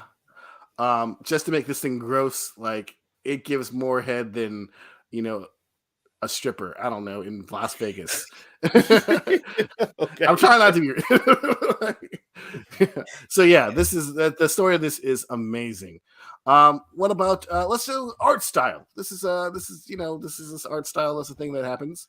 Let's go with that art style. What would you give it, Lisa? Me first. I mean, I just don't think I'm a good judge because I just think it's beautiful. So I'm just gonna give it head. I don't know. I mean, the food looked good. I'm gonna judge anime on how good the food looked. And it looked like head. All of this is subjective, Lisa. You can base this off of any criteria that you want. Okay. I like the animation because I wanted that curry. Yeah. It's Tuesday. Yes. I want to do this. I agree. I mean, for what this is, the animation fits perfectly. So head it is. Yeah, I'm going to also agree with you guys. Even though as I frequently iterate on this program, I hate anime, but this one actually hit me in the guff, so I'm going to give it a head as well.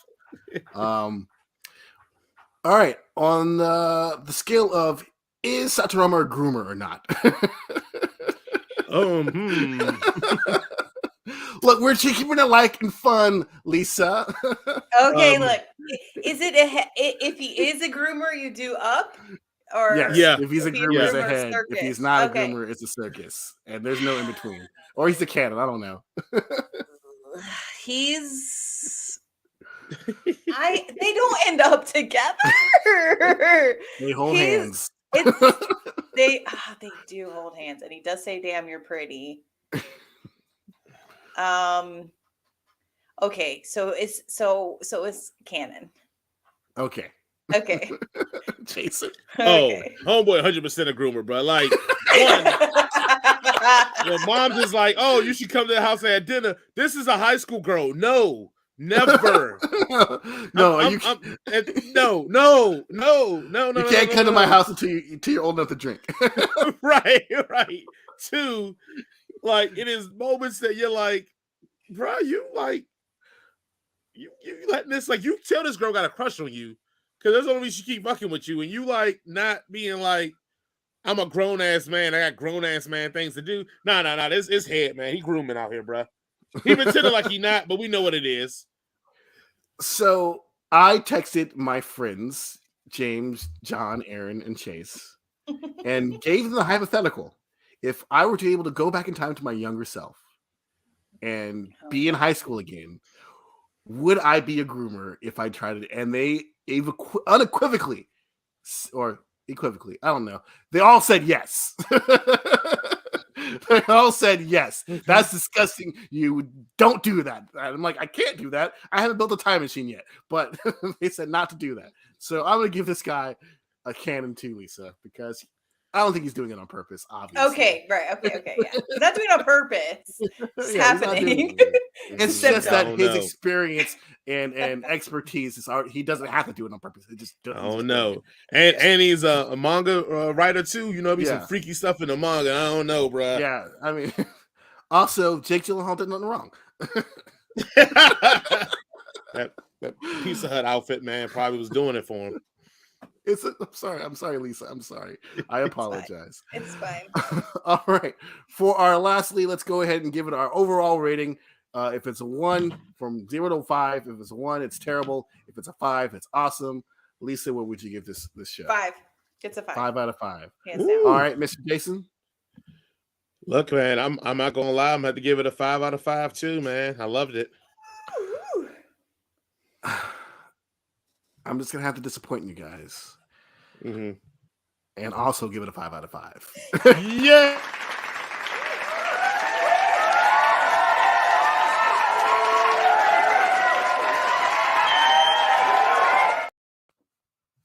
Oh, like, stop. We did it. Hooray. All right.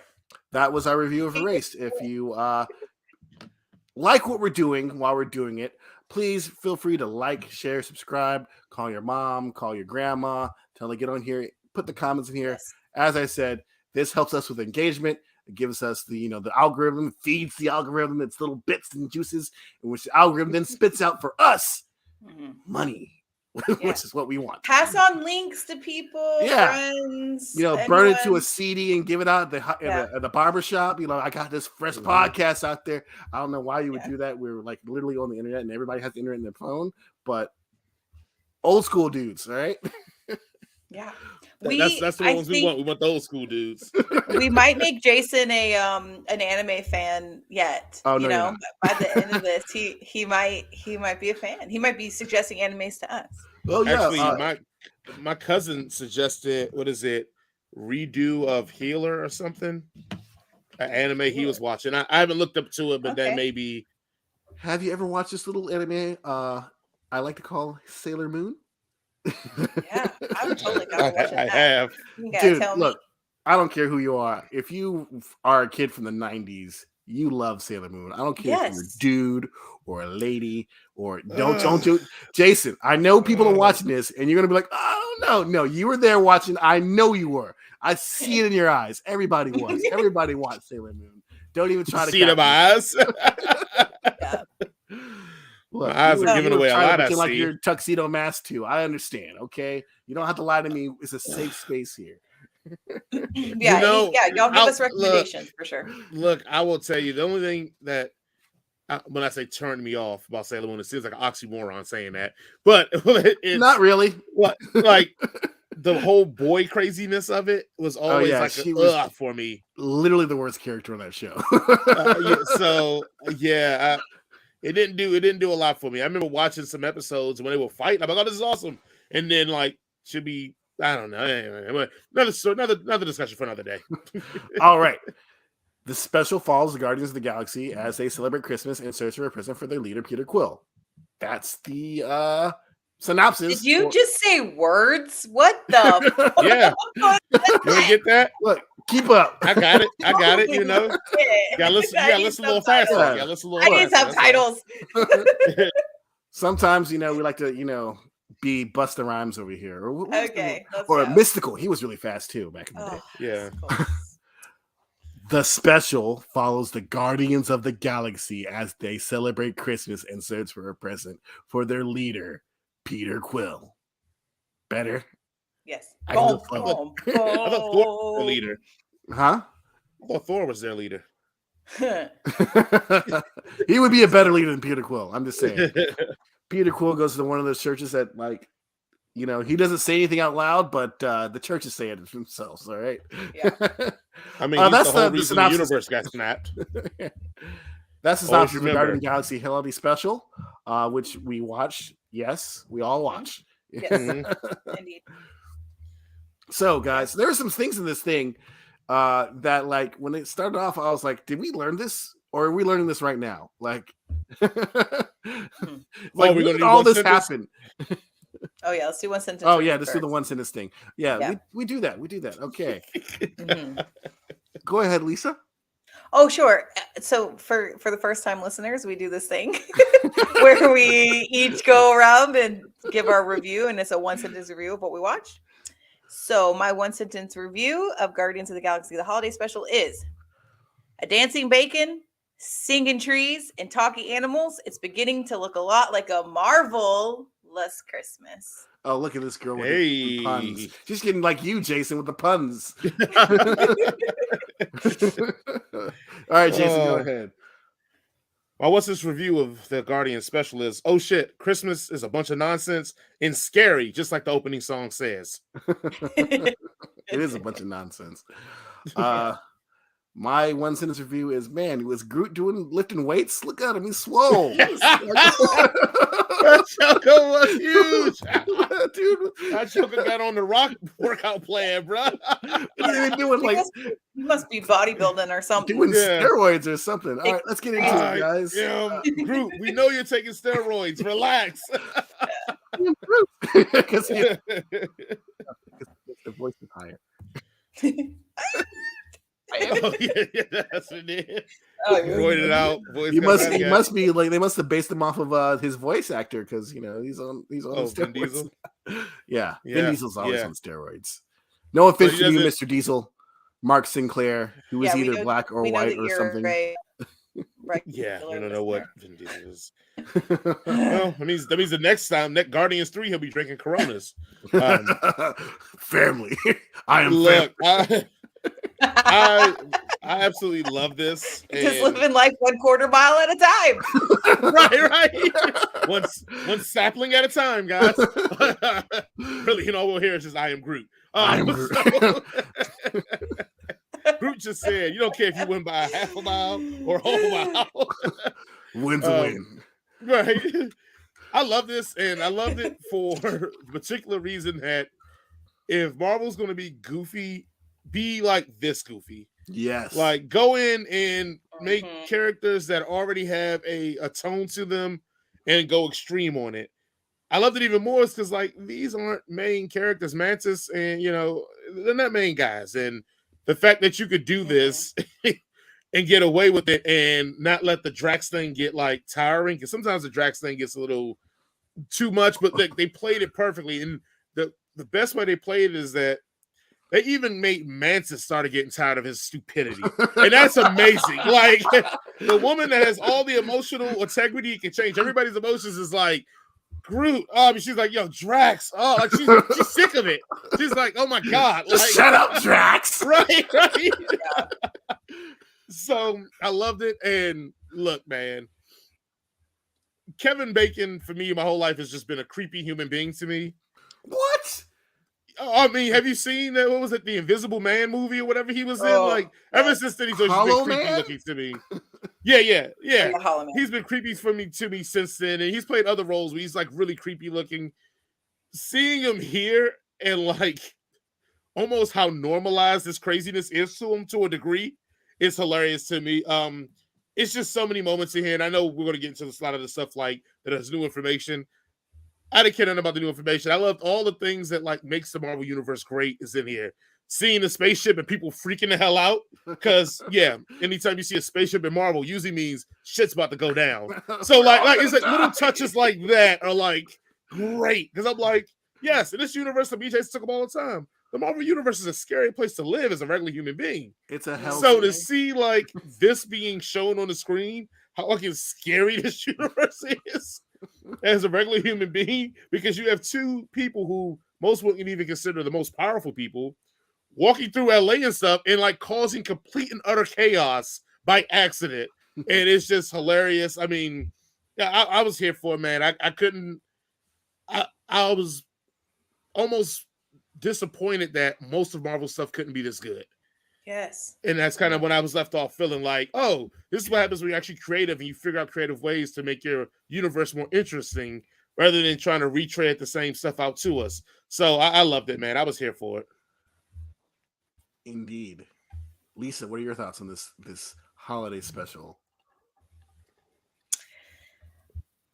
Okay, so the new information, I had to pause it and I look at my kids and I was like, did we know that they're siblings? And so the person who remembers everything is my son, Logan. He's like, no, we didn't. And I'm like, okay. But they just say it in passing, like it's common knowledge, which I kind of appreciate that we don't have to get a whole backstory and a whole, it's just, here's the information. Here you go. Do with it what you will. I forgot that I love the Guardians of the Galaxy. It's been so long since I watched a Guardians like focused thing outside, like just Guardians of the Galaxy, that I forgot how much I love them. That Guardians of the Galaxy is one of the movies that in the MCU that I did not want to see. And I went kicking and screaming, being a brat. My husband made me go. And when the movie was over, I was like, I'm so glad you made me go see that, because it was so funny and I loved it. And that is one of the Guardians of the Galaxy, Black Panther, and the first Avengers are the movies I've seen the most in the MCU.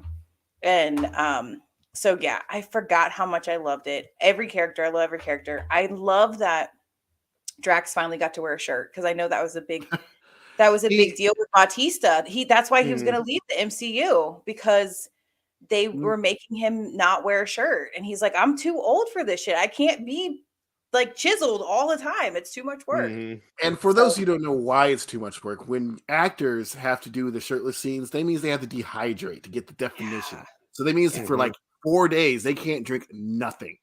Yeah. So like it is definitely for a 55, 56-year-old man. That definitely is not saying that, women actors don't get, something worse, but just saying it just sucks to, because they are just thirsty. Like, I just want a glass of water. Yeah.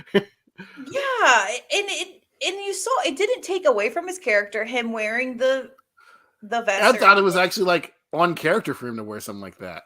Yes. Yeah. And I love when they went to Earth and they were in like Hollywood Boulevard. And yes. What was it? Not the Transformer, but the GoBot. The GoBot. Yeah. He's like, GoBot killed his cousin. Beating his, and also the Mantis. Why is he running away? Yeah. But the thing that I love the most about Guardians of the Galaxy is its ability to make fun of itself without being ridiculous. Without being, I don't know. I feel like that's what Thor: Love and Thunder tried to do, but just completely missed the mark. And this one just 100%. Nailed it. And because when they were in the spaceship on the way back to nowhere, and they were like, "You're an actor," and Mantis is like, "Buh, buh." You're the lowest form. Actors are the this worst. Guy is no hero. You pretend to be other people. No, be a hero. Okay, man. I was laughing so hard. She just like is literally just trying not to throw up. And like my only complaint is I wish Nebula could have been there for that scene. Because I feel like Nebula would have really, but oh god, that was so. Speaking of Nebula, funny. When she's dancing, yes.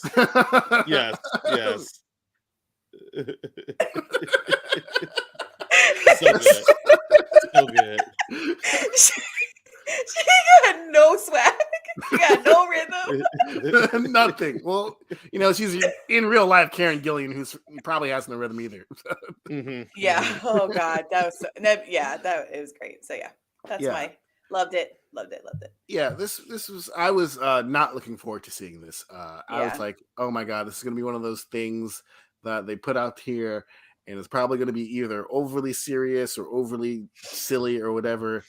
And like, no, they nailed it right on the head. It was a nice little treat for the holiday season, especially after me and my son got out of watching Devotion, and we were all like teary-eyed and crying and shit. And then we watched this, we're like, oh, we're better.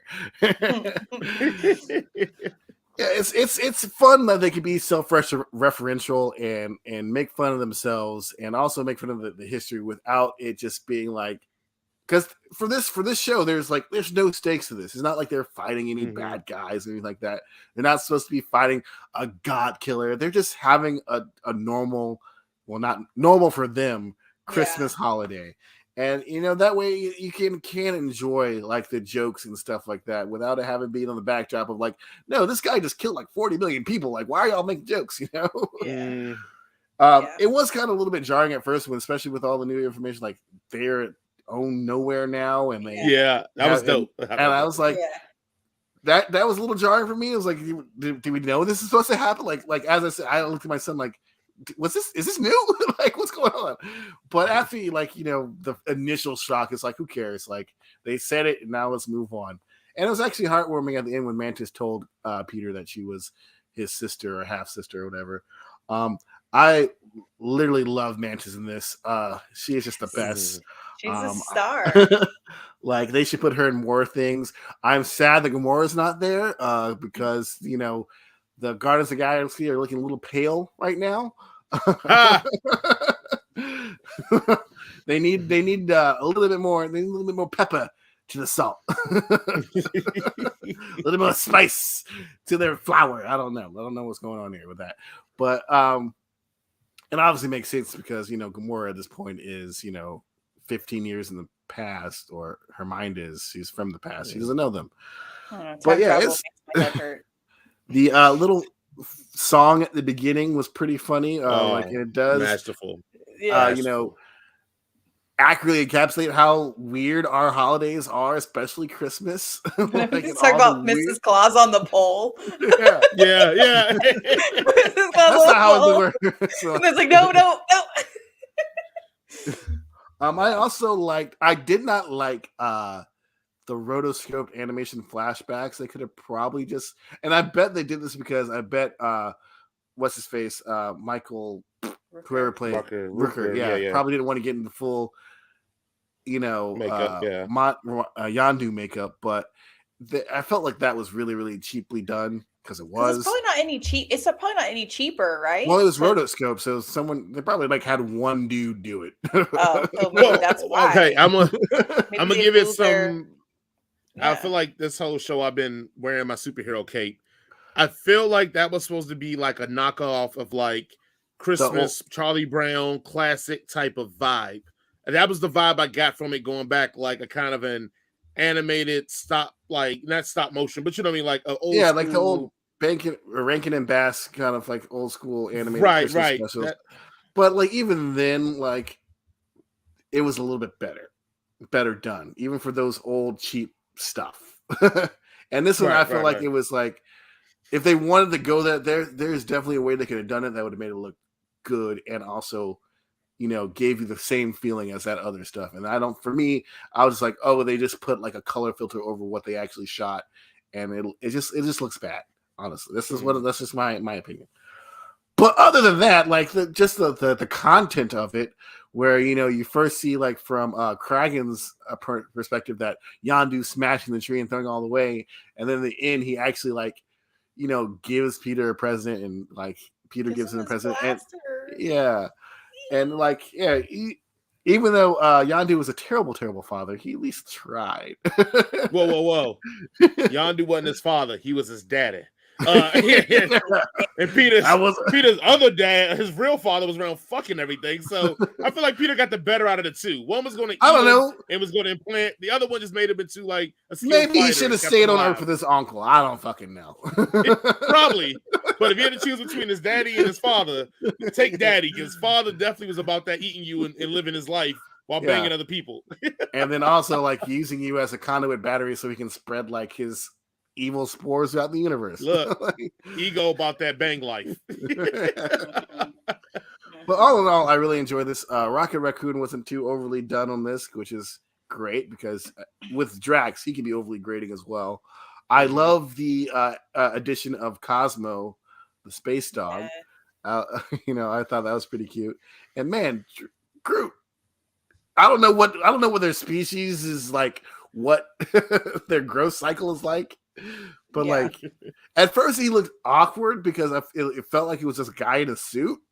Yes, I thought the same thing, but it's animated. But then when you saw him again, it's like, oh no, he's fully CG. And I was like, maybe they had a guy in the suit and they just went over it, and maybe that's why he's so swole. I don't know. But either way, he looked like he did thing. He did some roids. Poor baby. Because at first I was just like, oh, maybe they didn't want to like blow the budget on Groot because maybe Kevin Bacon took up the whole budget. Yeah. Kevin Bacon. I need $60 million. and then the dancing scene, I was like, oh no, he's animated. That's not a person in a suit. So I don't know. Obviously, he's taking his creatine shakes. He's got his protein. Just straight lifting. He doesn't skip back and arm day. He don't skip any days. No leg days. No. Yeah. He's in the gym 7 days a week. Straight I am buff. I am buff because that joke. Yeah. What was the other thing I wanted to say that I loved? I can't. Oh, just the gift giving at the end, the little exchanges. Yeah. That just showed like the people's personalities so well. I don't know how Gamora got Bucky's arm though. Nebula. Yeah. So here's my theory. I love that. Damn, headcanon. My theory on how she got it. All right. See what we did there. Yes. Arm was disabled by the Wakandans. I think at one point, Nebula probably hooked up with them to figure it out because she got the bald slick look going on too. Yeah, and she's a female warrior, and they told her what to do, and she went and got that work. That's my thought on it. I feel like Nebula went over there and just asked him for it. Can I have your arm? And Bucky, being the sad 80-year-old virgin that he is like, yes. I think Doctor Strange or what's his name? Brian Strange, his brother. Chang. The Chang? Wong. God damn. Wong. I think Wong or Doctor Strange just went. Doctor Strange is his given name, so there definitely could be a Brian Strange or a Craig Strange or Chad. Chad Strange. He has there's a whole bunch of them probably. Like, this is my cousin Chad Strange. He's a master of just laying about. So do you think Doctor Strange can do the little thing and get through the Wakandan barriers? Yes. The barriers are technological. They're not magic. He can just warp there if he wants. He just never had a reason to because he believed it was a third world country for most of his existence. And he's white. They'll probably kill him on sight. Yeah, on sight. I'm sure Wakanda has like magic people who are probably better at magic than the white guy who just learned it the other day. Who just somehow becomes the best boy, and they're like, he took him studied years. In a library. It took him years to do that. He studied in the library, Jason. Okay, knowledge is power, baby. All these other people have been doing it for years too, but this guy shows up and suddenly he's the best at it. He's the chosen one. You can't be mad at fate. Yeah. Can't be mad at fate. I'm gonna call it what do we call it? The thing where white people give other white people stuff. Because the original chosen one was like the only white person there, and the only other white person shows up, ends up being the next leader. Yeah, I know what was going on there. Nepotism. It's like Wong's been here for like 1,000 years, and he's like, I'm hold on to this. Yeah, right.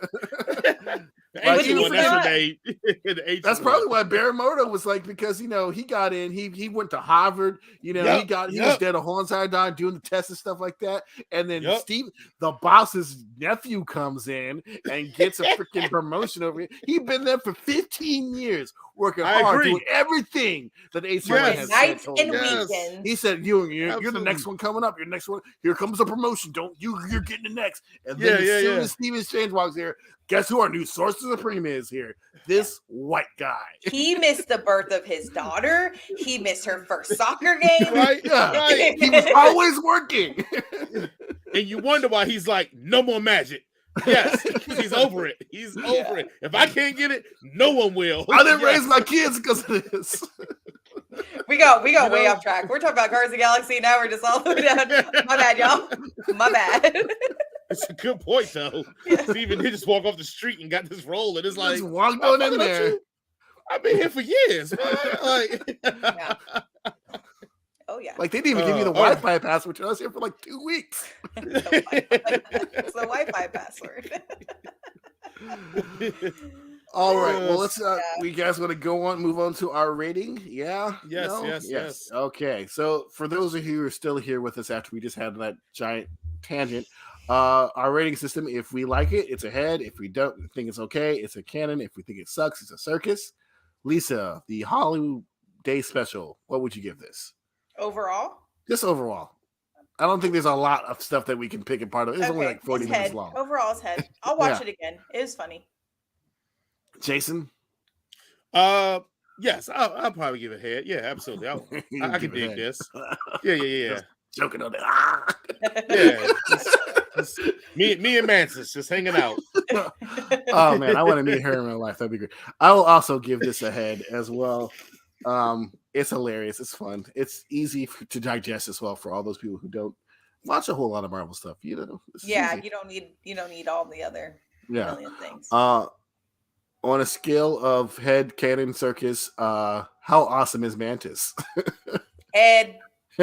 Oh yeah. Head. Definitely head.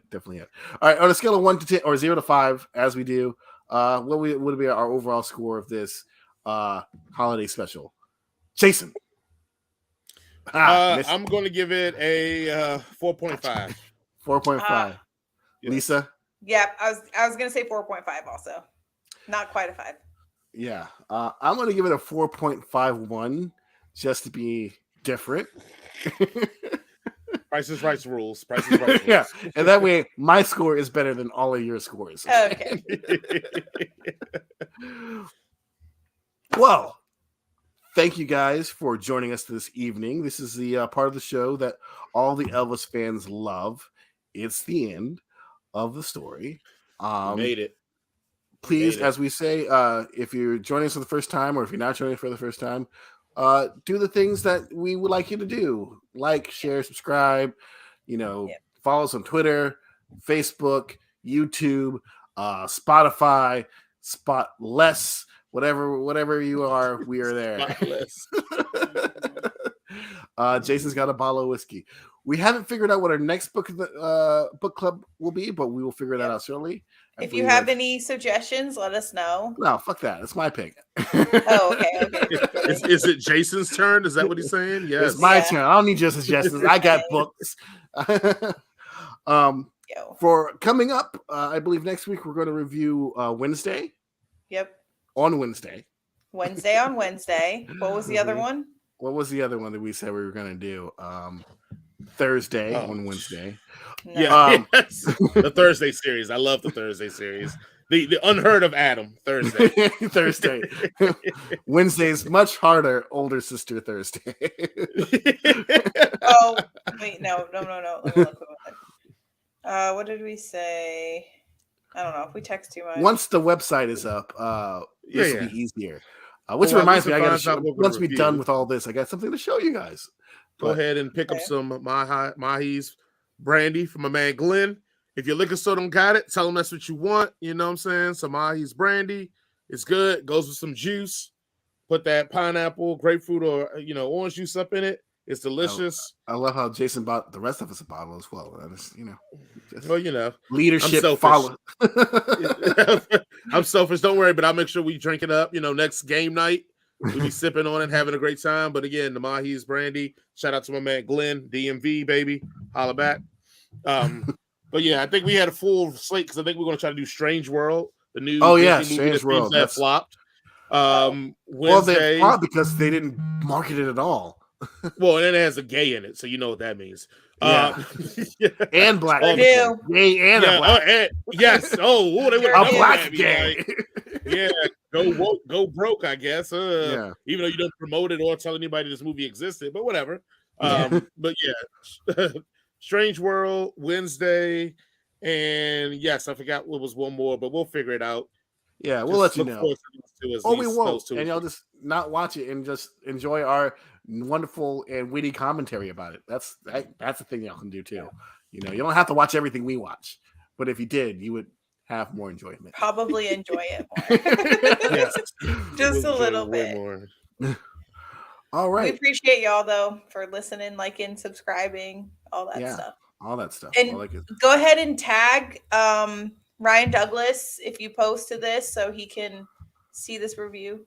Yeah. Glass Onion. Glass Onion was the other one. Yep. Glass Onion. That's the other one. That's what we're gonna watch.